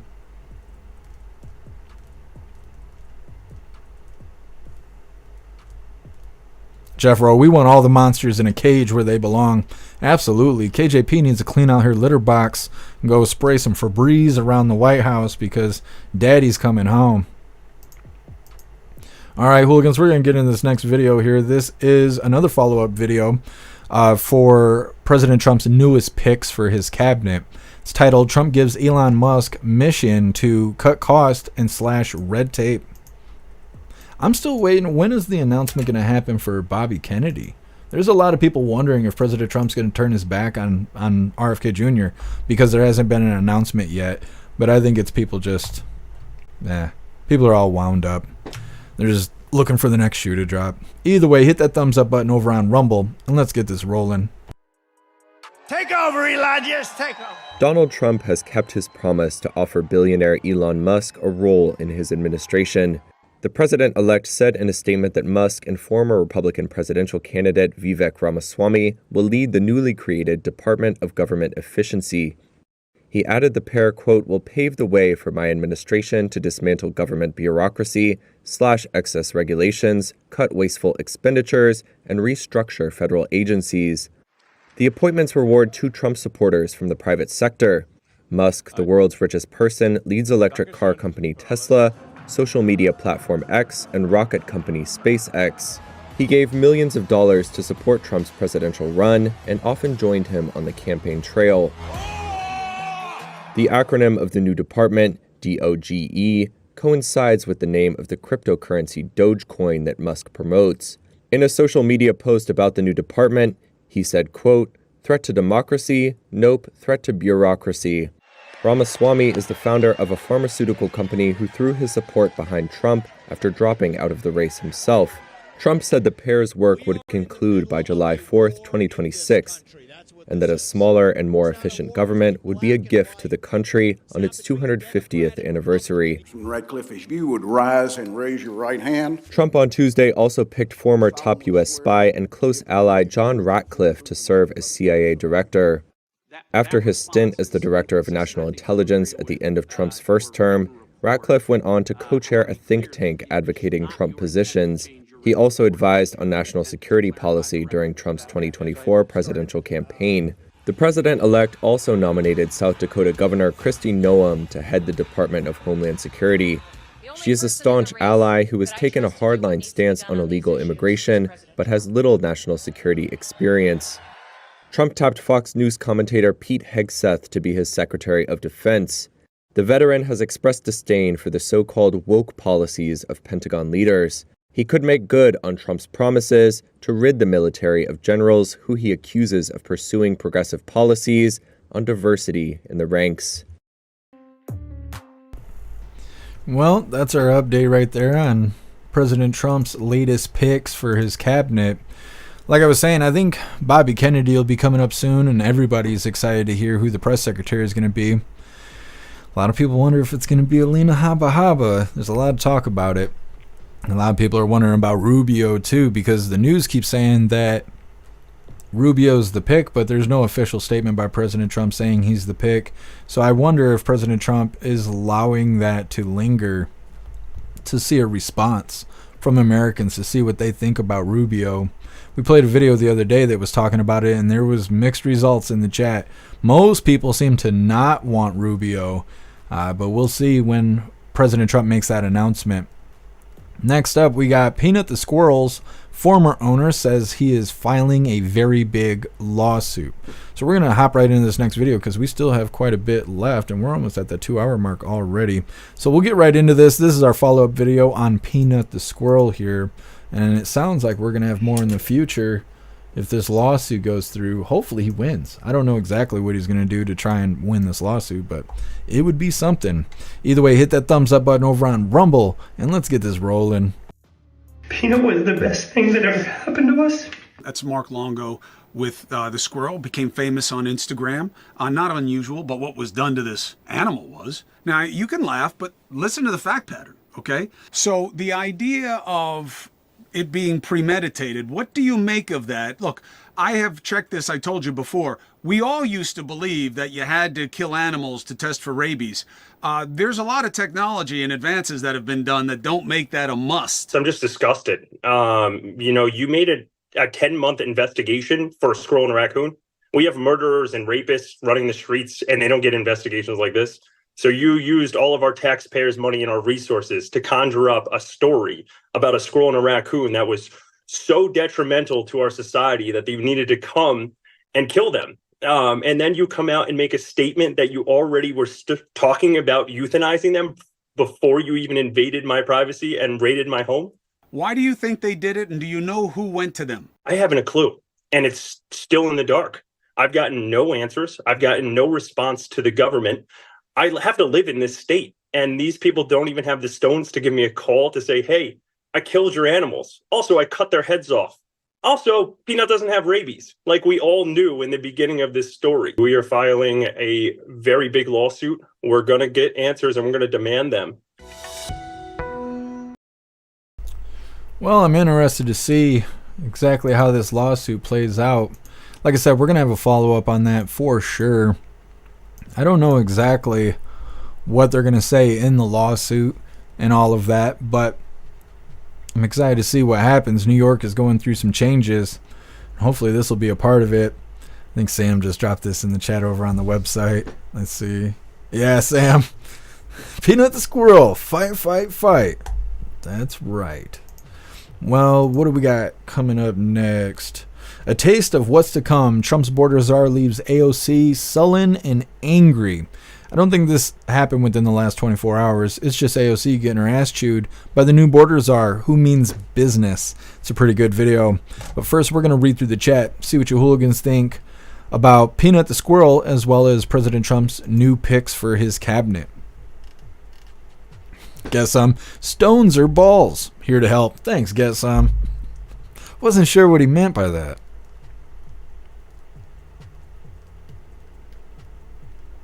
Matt, they had him for years. Obviously, he didn't have rabies. Yeah, I think he bit one of the people, I don't know who they called to bring PNut and Fred out of the house. But one of the authorities removing PNut the Squirrel, I think, was bit by him. And then that's what triggered them to check for rabies and all of that. But who knows? They didn't have to do any of that stuff. They're just being assholes. Breeze by you, Elon's a crack up. Yeah, Elon is funny.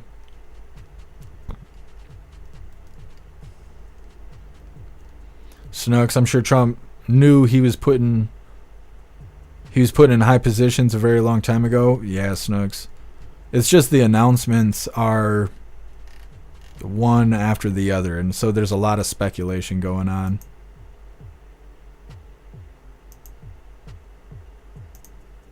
Thank you for letting me know, Snooks.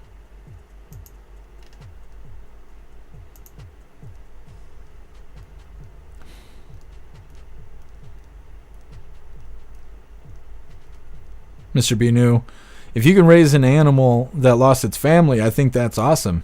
Yeah, Mr. B. New, and that's what a lot of people are mad about with this PNut the Squirrel story, because those individuals have some sort of animal care organization they've put together, and the animals they help are at a facility, and PNut and Fred obviously lived at the house. They didn't live at the facility.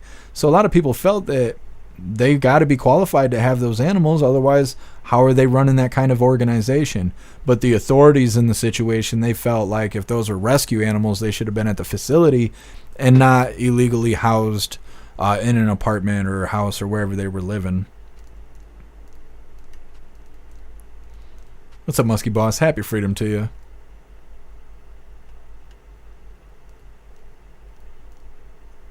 Pumpkin, good. PNut deserves justice and his raccoon friend. I agree, Pumpkin.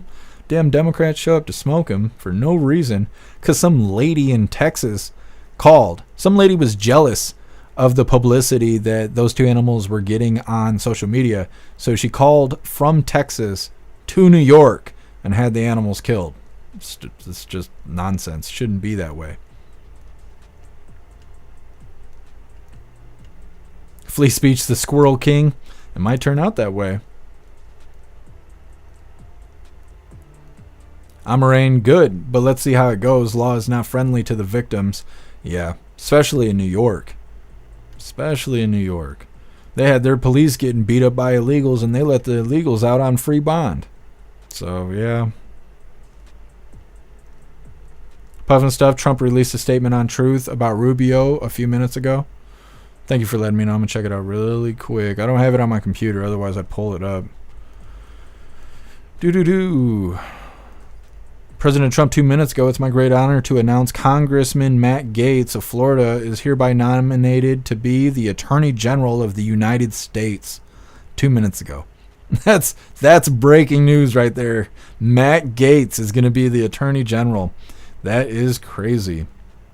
Let me see here if I can find the post about Rubio.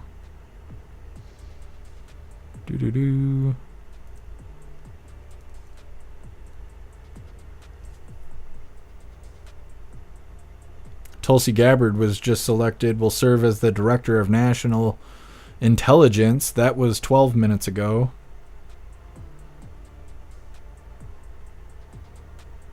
President Trump congratulating Thune.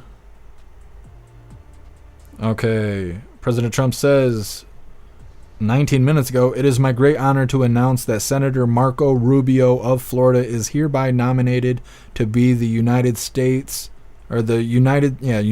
Secretary of State. So it is official now. It's no longer hearsay. Thank you for letting me know, Puffin Stuff. Elder Zoomer, nuts out for PNut. That's right.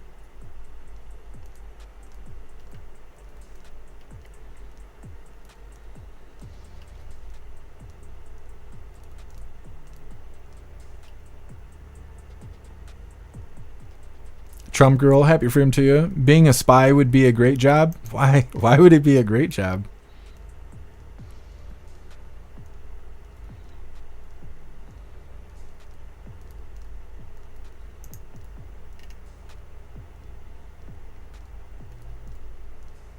Snooks, you're not fond of Matt Gaetz?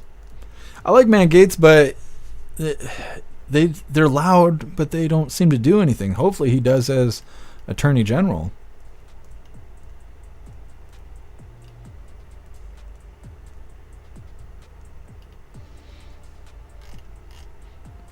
Yeah, Hair Juicer, I feel the same way about Klaus. If they came to do something bad to Klaus, well, they'd be fighting all of us.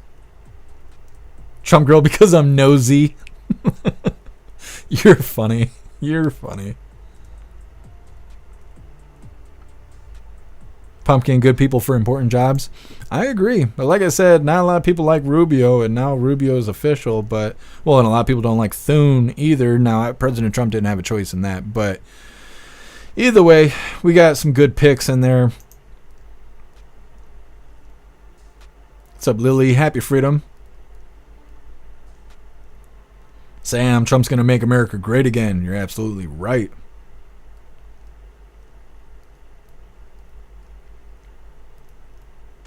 New debate. Trump lost his mind. If you say so, bud. I'm here for it. I like it. I like it. What's up, Andrew? Happy freedom. What's up, Lori Q? Happy freedom to you. Visions. Gates for the win. Yep.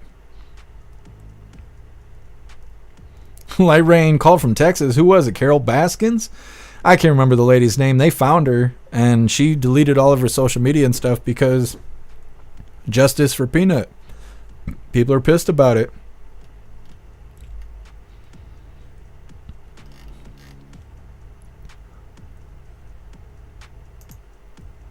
See, every time I pull up the chat for X, nobody types in the chat. Just wasting my real estate on my screen here.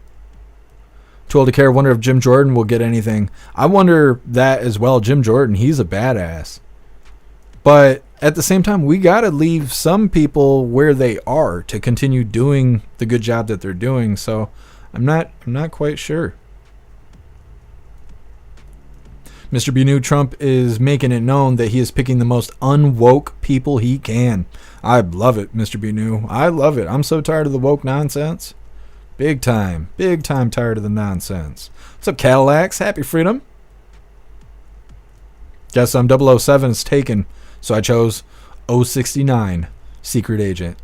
Hooligan agent there. Oh, I probably shouldn't say that. The damn Fed boys in the chat, they're all like, woo, lighten up. Shit. Me and my damn mouth. That's all right. That's all right. Guess some for the record, they found her, but not her body. That's right, guess some.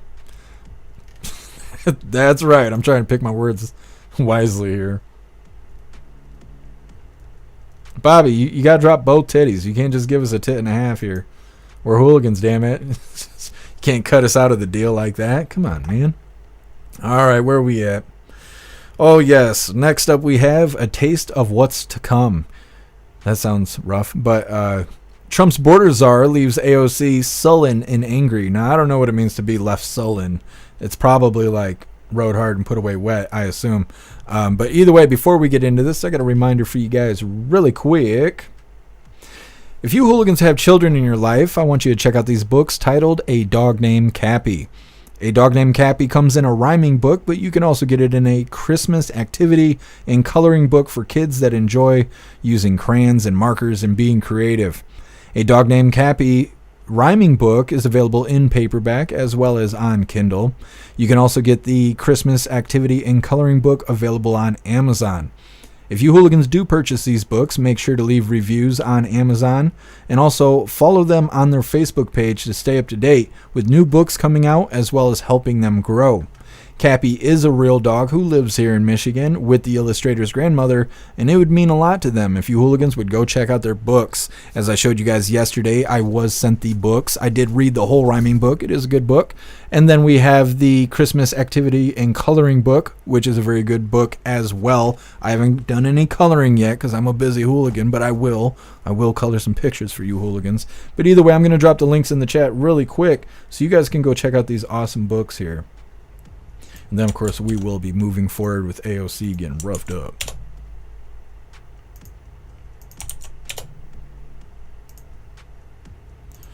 So this link right here is for the paperback version of A Dog Named Cappy.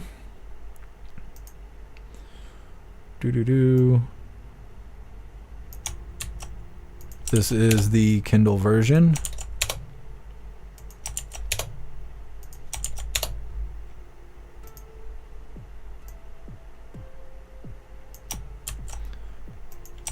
This is the activity book that I suggest all of you hooligans get. It's full of puzzles and whatnot. It's the good stuff. I've been eyeballing it.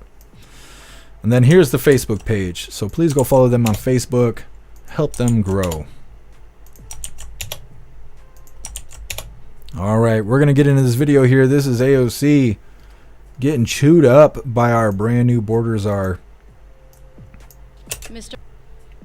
It's kind of like a funny video before our funny videos. Let's watch this mess happen in real time and hit that thumbs up button over on Rumble. Mr. Holman, your name is on this. Is this correct? Yes, I signed that memo. So you are the author of the family separation policy. I am not the author of this memo. You're not the author, but you signed the memo. Yes, a zero tolerance memo. So you provided the official recommendation to Secretary Nielsen on for the United States to pursue family separation. I gave Secretary Nielsen numerous recommendations on how to secure the border and save lives. But it says here that you gave her numerous options, but the recommendation was option 3, family separation. What I'm saying, this is not the only paper where we've given the Secretary numerous options to secure the border and save lives. And so the recommendation, of the many that you recommended family separation. I recommended zero tolerance. Which includes family separation. The same as is with every U.S. citizen parent gets arrested when they're with a child. Zero tolerance was interpreted as the policy that separated children from their If I get arrested for DUI and I have a young child in the car, I'm going to be separated. When I was a police officer in New York and I arrested a father for domestic violence, I separated that father Mr. from his Holman, family. with all due respect, legal asylees are not charged with any crime. When you're in the country illegally, it's violation 8 United States Code 1325. Seeking asylum is legal. If you want to seek asylum, you go through the port of entry, do it the legal way. The Attorney General of the United States has made that clear. Okay.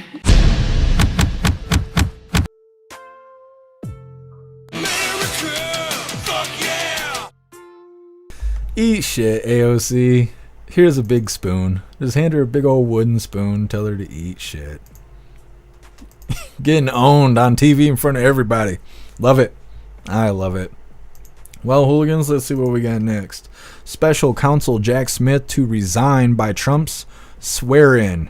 It's the last little bit of our news coming up next, but like I said, we got a feel-good video and an official funny video of the day coming up afterwards. But first, we're going to read through the chat, see what you hooligans think about AOC getting her ass chewed. Okay, Alex. She's trying so hard. She gave it her best shot. It just didn't work out.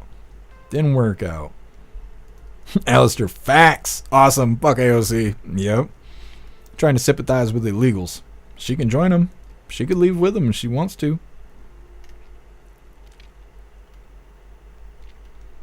I can't wait for Homan to take over. It's going to be so awesome. Snooks. It means pouty. What was the word? Sullen. To be sullen is to be pouty. She walks around sullen all day. Sullen that hoo-ha in the corner. Stupid. Stoner, I'd chew AOC's ass too. She needs it, Stoner. She needs you to rescue her, bud. You can save her. You got what it takes, Stoner. You can fix her. What's up, Grinch? Happy freedom to you. Man, I really like that man. I do too. He's not playing around. He is ready to protect the country and kick those border crossers out. And it's so good. Trump girl, I'd marry that tough man. Would you? I wonder if he's already married. It's hard to say. You might have to shoot your shot. Appeal to heaven, she's an idiot. She is an idiot. Every time she opens her face, it's like a reminder that she's an idiot. She never says anything worth listening to. Matthew, you hear them whisper to AOC? They're like, you better cool your jets. He's going to give you the smackdown. You're about to catch the Stone Cold Stunner on live TV. Mr. B News, she's hot, but she's dumb as fuck. Well, that's all right. Most of the hot ones got stinky hoo-has anyway, so you know it ain't worth it. It ain't worth it. That's not even, I'm not even giving it a screaming goat. That's just simply facts, okay? Snook's resting AOC bitch face. That's what she's got. She's puffy now. We played that video of her yesterday, I think it was. She's all puffy, and people are wondering if she's pregnant or not. Zeus Boot, such an amazing video. Expose AOC for the fool that she is. Absolutely. I can't believe she just got reelected. She barely has what it takes to be TikTok famous, and that's her real goal. So I don't even know why. Like, what is she doing on Capitol Hill?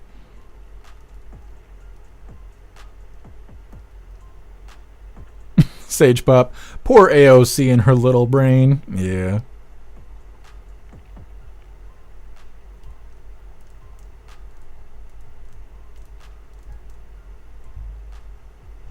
Lily Homan is great. I agree. I am excited for the future.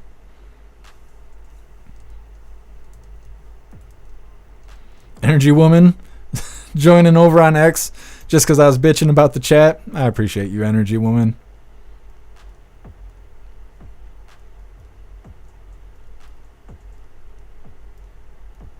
Jay Spray, she'd be hot if she wouldn't talk.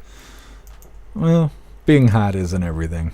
We'll get into this next video here. This is the last little bit of our news coming up. It's titled Special Counsel Jack Smith to Resign by Trump Swear-In.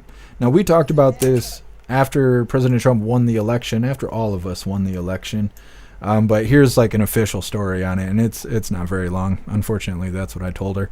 Let's get this rolling. This just in, special counsel Jack Smith does plan to step down before Donald Trump takes office. The New York Times reports that Smith plans to, quote, finish his work and resign along other members of his team by the time that Trump is sworn in January. His office is still drawing up its plan for how to end some of the cases, and he says he will likely publish a report soon. Well, good. They keep playing these games with President Trump's legal cases that are still in limbo. Most of them are getting thrown out because of presidential immunity. And I assume all of them will get dropped in one way or another. Jack Smith is dragging his heels, trying to act like they're going to find a way to hold these cases together. But if he's going to resign before the 20th, well, he's going to have to hurry up with this nonsense. I don't think it's going to go through. My personal opinion, I don't think it's going to go through. I think he might go on TV some more and say some stupid shit, you know, high hopes and whatnot. But I think in the end, these cases are going to fall apart. He's going to step down. We're all going to have ourselves a good laugh. And then President Trump's going to get in there and start making America great again. And like I said, that's just my prediction of what's to come. That is the last little bit of the news I had for you hooligans today. But we got a feel-good video coming up next. It's titled President Trump Pledges to End Veteran Homelessness. Now, it's kind of news, but like I said, it's our feel-good video of the day. Everybody loves to hear from President Trump. So it's coming up next. But first, we're going to read through the chat, see what you hooligans think about Jack Smith stepping down. Breeze by you, Tulsi Gabbard is the Director of National Intelligence. Yeah, yes, Breeze by you. I just read that out loud a couple minutes ago. But yeah, that's cool. It's good stuff. It's good stuff. I'm waiting for Bobby Kennedy to be announced. I wonder if that's going to happen today, because we're kind of waiting on Alina Habba as well as Bobby Kennedy being announced. Hold on here.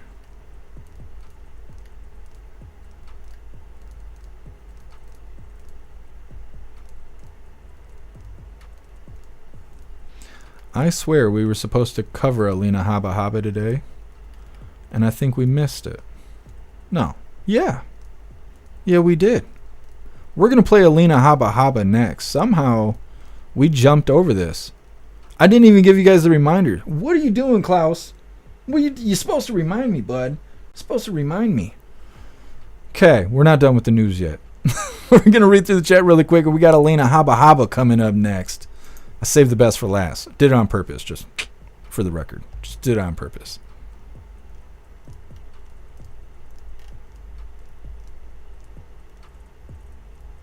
No worries, Breeze, by you. Sam, Letitia James might want to start thinking about doing something else too. I agree, Sam. She probably won't, though, because she's so prideful that she feels that she's, where she should be. Maybe President Trump will fix her tune for her. Told to carry Jack Smith should step off of, off of a 20-story building. Yeah, I think all these people are going to go into hiding pretty soon. Done. AJ needs a position. Maybe President Trump will hook him up. I'm trying to think. I think Kari Lake should be picked because Kari Lake ran for governor, didn't work out. Ran for the Senate, didn't work out.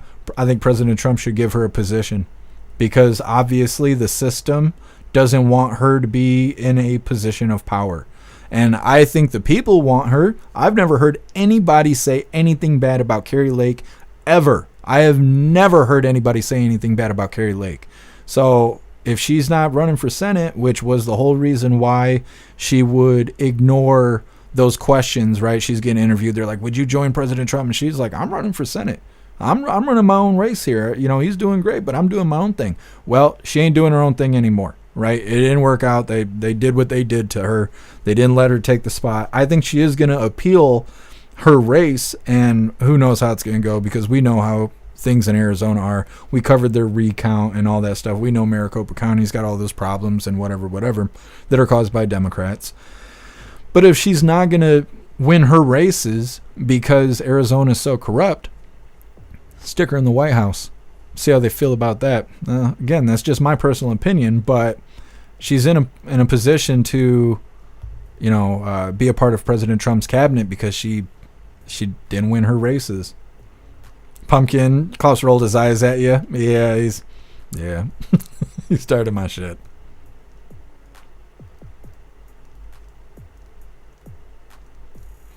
David, we assume it's Klaus, but doesn't Claus seem more correct? Well, he's Niklaus. He is the hybrid. Yes. I think his dad's name was Bob. Bob Cat. They called him Robert, though. He was a nice guy. He was a nice guy, but yeah, Klaus Danielson. He's the Mr. Handsome Klaus Daniels. Cricket Kiss, Soros installed piece of shit. Are you talking about Thune? Or are you talking about Rubio? A lot of people do not like Rubio. Free speech. Kerry could be an Ohio senator. I don't think she's running that race. Pumpkin, Kari Lake for press secretary. She would kick ass as press secretary. Oh my goodness. The press pool would be just an open room. People wouldn't even show up to tango with Kari Lake. They wouldn't want those problems. CJ, Matt Gaetz for Attorney General per fake news. MSDNC, first time I'm hearing it today. I just read it straight from True Social, from President Trump's account. Yeah, Matt Gaetz is the AG now. Crystal, watch out for FEMA. Yeah, they're out here.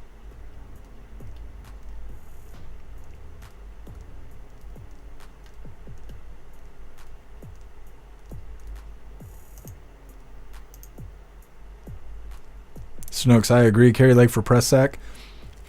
She would be awesome. She would be fantastic being press secretary. Not the funniest, right? Not the funniest. Having Alex Jones up there would be great. Having Tucker Carlson would be great. Having Uncle Ted, Madman, what is his name? Ted Nugent. He'd be pretty good. Kid Rock would be pretty funny. All the individuals we've gone through. Hulk Hogan, right? Hulk Hogan would be hilarious as press secretary. But Kari Lake would be very good at the job. She wouldn't be funny, but she would be very good at the job. We're going to get into this Alina Habba video. I don't know what happened to get me off schedule here. Now, before we get into this, I want to remind you guys really quick, this reminder I should have told you earlier. If you would like to participate in Free Speech Saturday, Make sure you post all of your memes over on Discord or on jeffmaclive.com. Just hop in the group chats on either platform. You'll see the tabs labeled memes. Drop what you got and we'll shout you out as we're making Saturdays more fun. So we save Alina Habba for last. And they're going to ask her about this press sec job here that everyone keeps speculating about. Now, it is Hannity, and I know you guys are like, oh, Hannity. I know. This is the only way we get to hear from Alina Habba, so let's get this rolling. And don't forget, hit that thumbs up over on Rumble. And now tonight, the left wing's weaponization of justice against President-elect Trump continues to crumble. Earlier today, the judge in Donald Trump's falsified business document case, Judge Juan Merchan, paused all court deadlines, including the November 26 sentencing date, to consider the effect of his victory in last week's election. Meanwhile, attorney for President Trump and his spokesman, legal spokesperson Alina Habba, has, according to reports, emerged as a frontrunner for the role of White House press secretary. Alina joins us now with reaction. First of all, it was your legal team that, in fact, requested this delay, indefinite delay. Finally, Judge Merchan agreed to something. But for all intent and purposes, isn't this case really dead? It was dead upon arrival, Sean. We know that. This case was never supposed to be brought. We also know that the DOJ had appointed people, Pomerantz included, that were supposed to go in and investigate Trump before he decided to run for office. And then when he decided to run for office, they brought charges. We know what this has been. We've been talking about it for years. This was a sham trial that was brought to keep President Trump in the New York courts, as all these cases were, and they failed. So now we have a judge who, frankly, should have dismissed it today. Hopefully he will. He should. And the Supreme Court has spoken on this. It's exhausting to the American people at this point. I think they spoke loudly on November 5th about why they're tired of it and the direction the American people want to go, which is America first, policies, security, economic prosperity, things like that. Not these sham trials, and not seeing people from the left put in DOJs to attack political opponents. This should never have been brought. And if you actually look at it, Sean, this was a case that was denied. Nobody wanted to bring it. Cy Vance didn't want to bring it. Alvin Bragg didn't want to bring it. And then you're looking at people like Jack Smith, $50 million, we found out, $50 million of taxpayer dollars going against a political opponent. America's had enough. They spoke loudly on November 5th. So I'm looking forward to the next administration stopping this lawfare and witch hunt. Okay, so let me ask you, what is the likely decision that the judge will make in this case when, I guess, it finally goes before him for a final adjudication? It should be dismissed. There's actual, first of all, there's testimony that came out that should not have come out. There's nothing that the president did wrong. This case was past the statute of limitations, just like Tish James, just like everything else. This was a complete political opponent move. This has nothing to do with legal eloquence, legal lawfare, statutes. It was a state case that was stacked so that they could make it a federal case to try and prevent him from becoming president. And it didn't work, Sean. So it should be dismissed. It should never have been brought. And if Judge Merchan wants to have any dignity, any dignity from the American people in the robe, in the office of all attorneys and judges and the DOJ, he should stop this nonsense right away. As you pointed out, I mean, it was past the statute of limitations. They stacked charge upon charge upon charge. I think maybe one of the more egregious parts of this and evidence of the weaponization of Biden's DOJ is their third highest ranking official came in to help Alvin Bragg. Nobody is going to give up that spot to go work for Alvin Bragg in New York City when they're the third highest official in the DOJ, but they did that anyway. Sean, I'll one-up you on that. Take a look at the White House logs. Take a look at the DAs and the AGs that have come in and coordinated with the President of the United States. That's the Harris administration. That's the woman that just ran against President Trump and lost in a major way. America is done with this. We see it for what it is. It was lawfare. There is nothing he did wrong. They put the judges, they tried all the way up to the Supreme Court and lost. And there's a reason for that. The American people are speaking loudly. You cannot attack political opponents who have done nothing wrong. You cannot put people from the DOJ. You cannot put Hillary Clinton's law firm in charge of prosecuting political opponents. It's un-American. I hope that the American people never have to speak about this again. I really do. And I believe President Trump will make sure of that. Let's talk about the possibility and reports that you might be the president's press secretary. Any truth to it? I leave it to the president and 3 people that are on my board of directors. That's Luke, Chloe, and Parker, my children. Everybody will know in time. All right. Now I got to go in a little harder. Have there been any discussions about it? Sean, you know me better than that. You would never have me on primetime if I answered questions like that. Look, President Trump has put together an amazing cabinet. I'm really proud of the work that him and his transition team have done. I think when we look at everybody, they are killing it on all fronts. America's excited for, frankly, sorry to use Mrs. Waltz's term, but turn a page. It's time to turn the page. It's time to have advocacy for America first. And whatever that looks like for President Trump and his team, I trust it. It's a decision for all of them to make, not me. All right, serious question. If you were asked to serve in that role or any other role, would you? I am very loyal to President Trump. I would think about it very seriously. Okay. We appreciate it. Alina Habba, thank you. Hey, Sean Hannity here. So to me, it doesn't sound like that's what's going on. But maybe Alina Habba has a good poker face. You hooligans, stop that.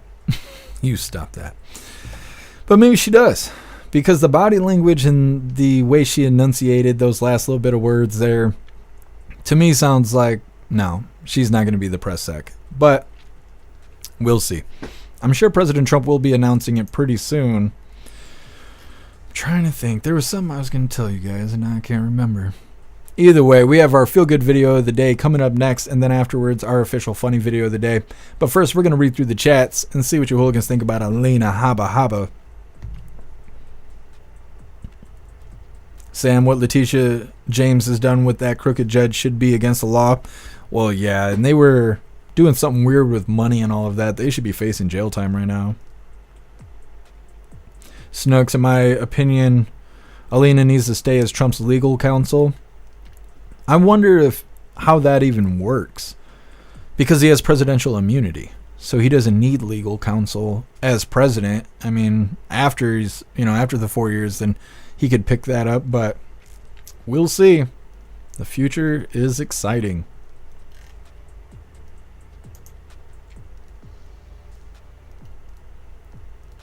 He do carry leg for press sec. She'd be good at it.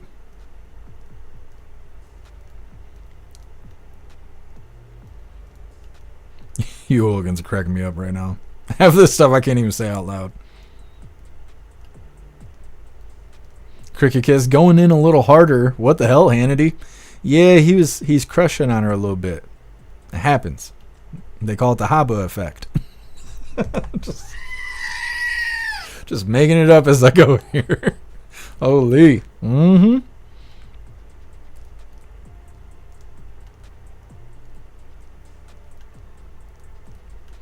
Now, there was something I was going to tell you guys, and I cannot remember. Metal Mouth Jeff Mack for Secretary of Defense. I was already nominated for press secretary. We're just waiting for President Trump to make the announcement. CJ, happy freedom to you if I didn't get you, CJ. Carrie Lake would be perfect for press secretary Terminator. She would. She would be lethal.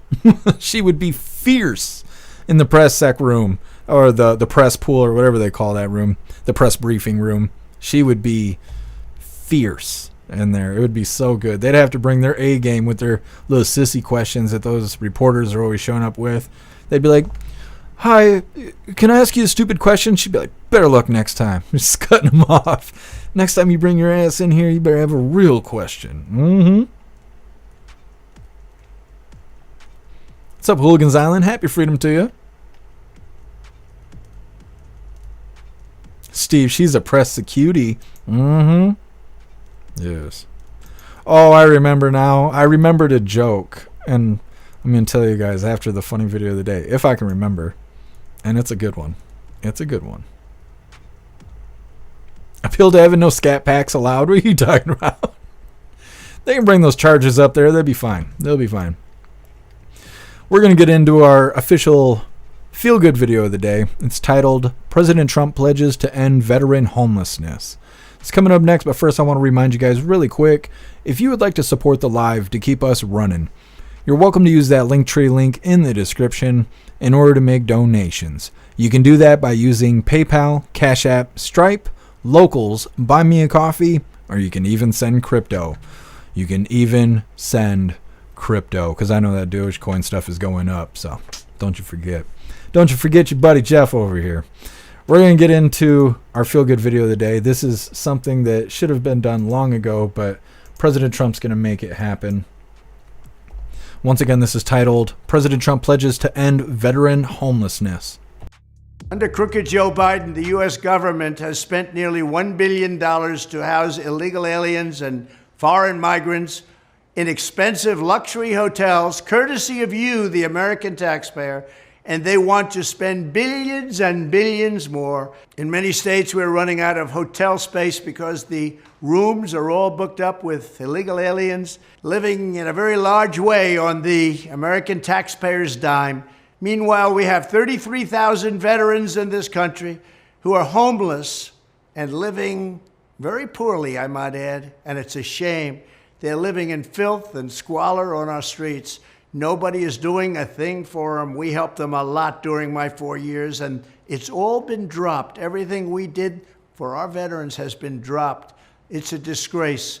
Joe Biden puts illegal aliens before homeless veterans, and we cannot let this happen any longer. The American veteran is one of our greats. These are great, great people. We have to take care of them. On day one, I will sign an executive order to cut off Joe Biden's massive spigot of funding for shelter and transport of illegal aliens and redirect a portion of those savings, a very large portion, I might add, to provide shelter and treatment for homeless American veterans. I will make it a personal mission to totally eradicate veterans' homelessness in America by the end of next term. You'll see a big difference, just like you did at the VA, just like you did with, frankly, everything we touched. The border was the best border we've ever had. We were energy independent. We were soon going to be energy dominant. Our country was doing great. We had no inflation. We had the best economy in history. We're going to take care of our veterans. If you have served this nation in uniform, the Trump administration will never betray you as Joe Biden and the radical left Democrats have done. They have truly betrayed you.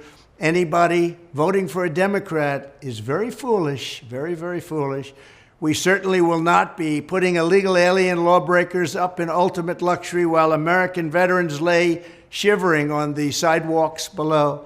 Unlike Biden, our loyalty will not be to illegal aliens who have violated our borders and come into our country illegally. They've trampled our sovereignty. It will be to the brave men and women who enlisted their lives to defend our borders and to protect our sovereignty. Thank you very much. We're going to take care of our veterans. Well, President Trump out here promising to end veteran homelessness, which is super badass. And obviously, we can do it, right? We've been housing 25 million illegals just fine. Been doing that just fine. While veterans, they're just in the wind.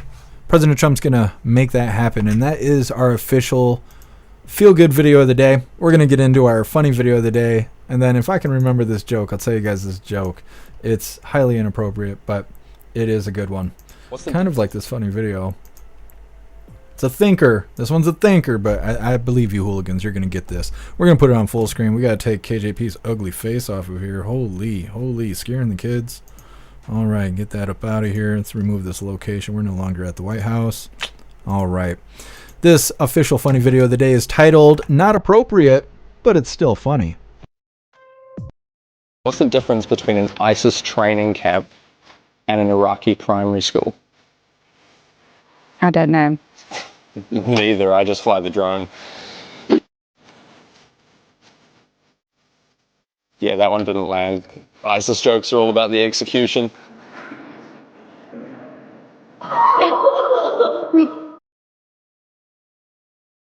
Yes. He said, I just fly the drone. Stop that. You stop that.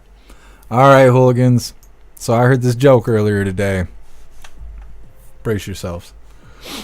I think your mom stole my doorbell because her breath smells like my ding dong. That's terrible. Anyways, that's all the coffee I had for you hooligans today. So I'm going to drop this link to all of you guys in the chat. Here's the Linktree link where all of my links are listed. So if you would like to make donations, join membership programs, or purchase any merch, I would really appreciate it. All of your guys' contributions keep us running every day except for Sunday, because we got to have a day to recharge those batteries. Definitely go join Discord. Discord is our free hooligan community. It's the best way to be notified every single time we go live. The hooligans are there keeping the conversation going 24/7, and we have 2 news boards to keep you up to date with everything going on around the world. So definitely go join Discord. If you're feeling real saucy, go join jeffmaclive.com. Over on the website, it is the best way to experience the live. Our built-in chat has more ability than any other platform. You can post memes and GIFs and custom emojis and links and customize your chat bubbles and all kinds of stuff right there while watching the live.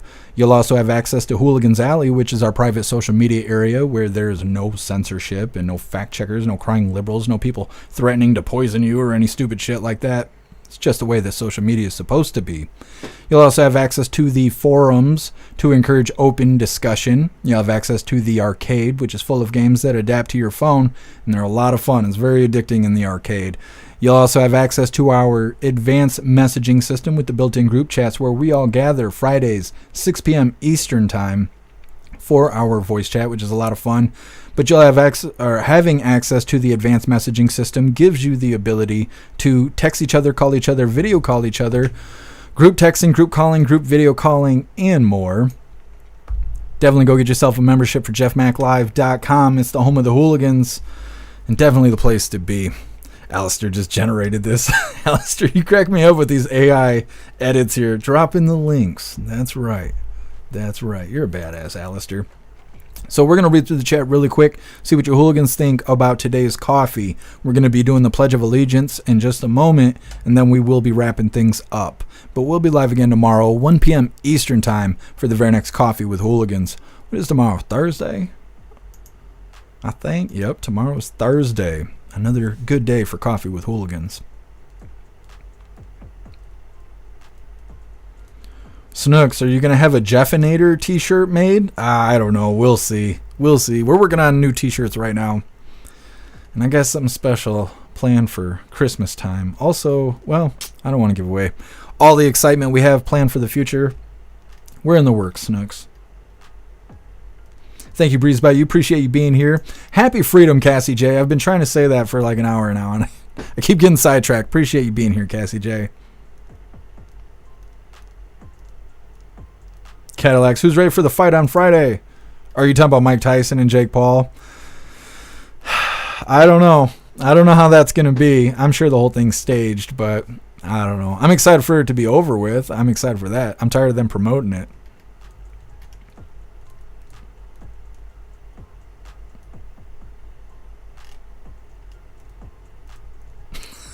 Alistair the Jeffinator, that would be badass. These AI edits are going to be crazy.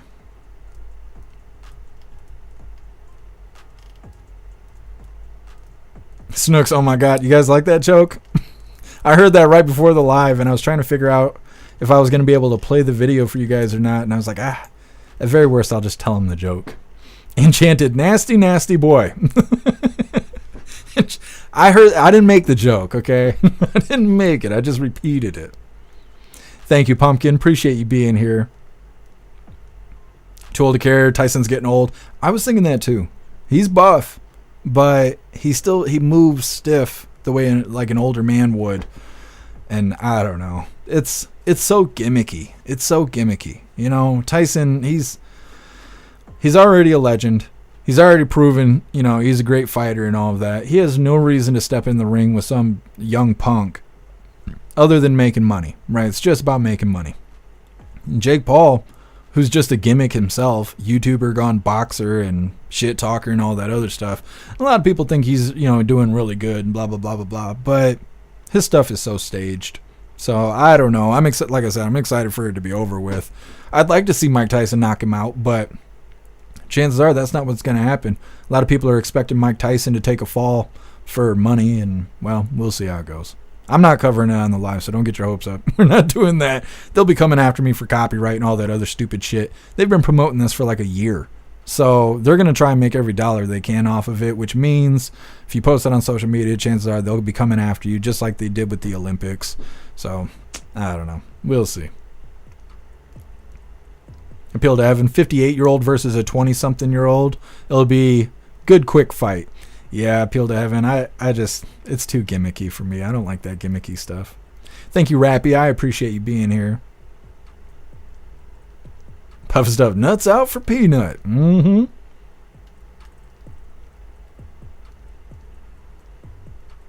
Thank you, Tool to Carry. Appreciate you being here.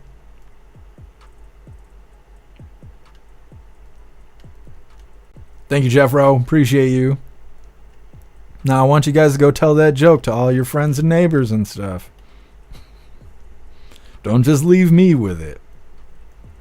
Puff Stuff, they're going to show it on Netflix? Interesting. Well, then that definitely means that I can't show it. If you try and live stream Netflix or Hulu, it just shows a black screen or a green screen. There's something in the video that makes it so you can't show it. You're not able to. The software won't allow it. Thank you, MU. Appreciate you being here.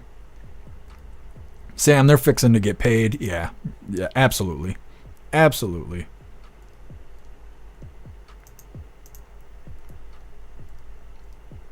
Thank you, Shannon. Appreciate you being here. Zeusboot, I think Tyson is going to hurt that actor. Could be. Tyson could. He could. I'm not saying he couldn't. But it's obviously not a fair fight. And if Tyson wanted to give him that force, Jake wouldn't be able to do anything about it. He'd be getting his teeth knocked out, but we'll see how it goes. Appreciate you being here, Gary. Steve, Santa Claus shirts. That would be something. I didn't even think of that. That would be awesome.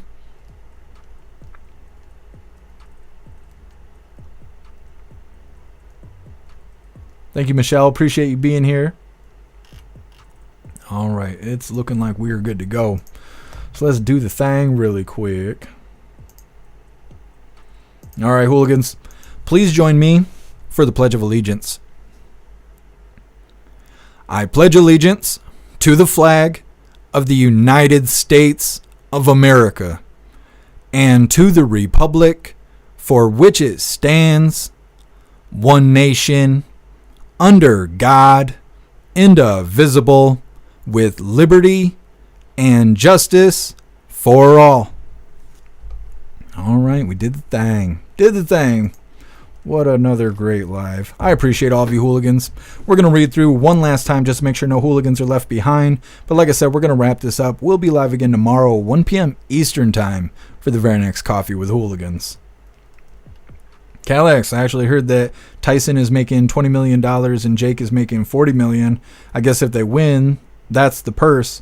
Yeah, Calex, they're going to make a ton of money off this. That's why they've been promoting it so much. I'm sure it'll be entertaining, to watch, but I don't know. It's just really gimmicky to me.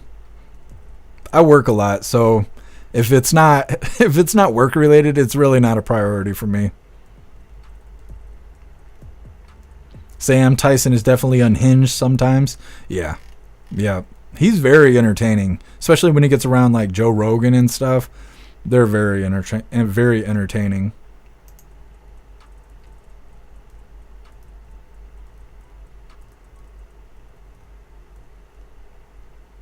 No, soft people. It's weird that the trolls are heading to Kick. Is it because they're not welcome anywhere else? What a loser. What a loser. These damn Harris voters are just leaking out onto the alternative platforms. Thank you for letting me know, Snooks.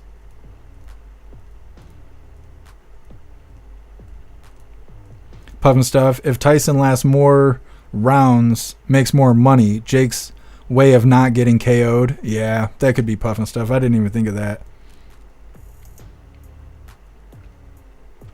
Thank you for being here, Calax. I appreciate you stopping in. Jay Spray, I'd get knocked out by Tyson for 40 mil. Shit, you might not wake up. Yeah, that's how they get people in the military.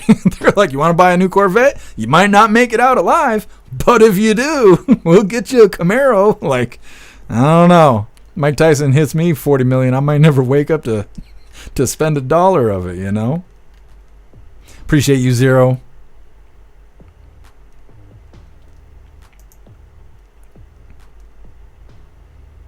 Puffin Stuff, will Trump be at the fight?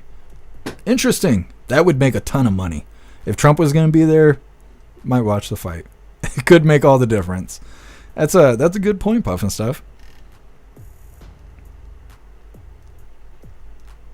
I appreciate you, Energy Woman.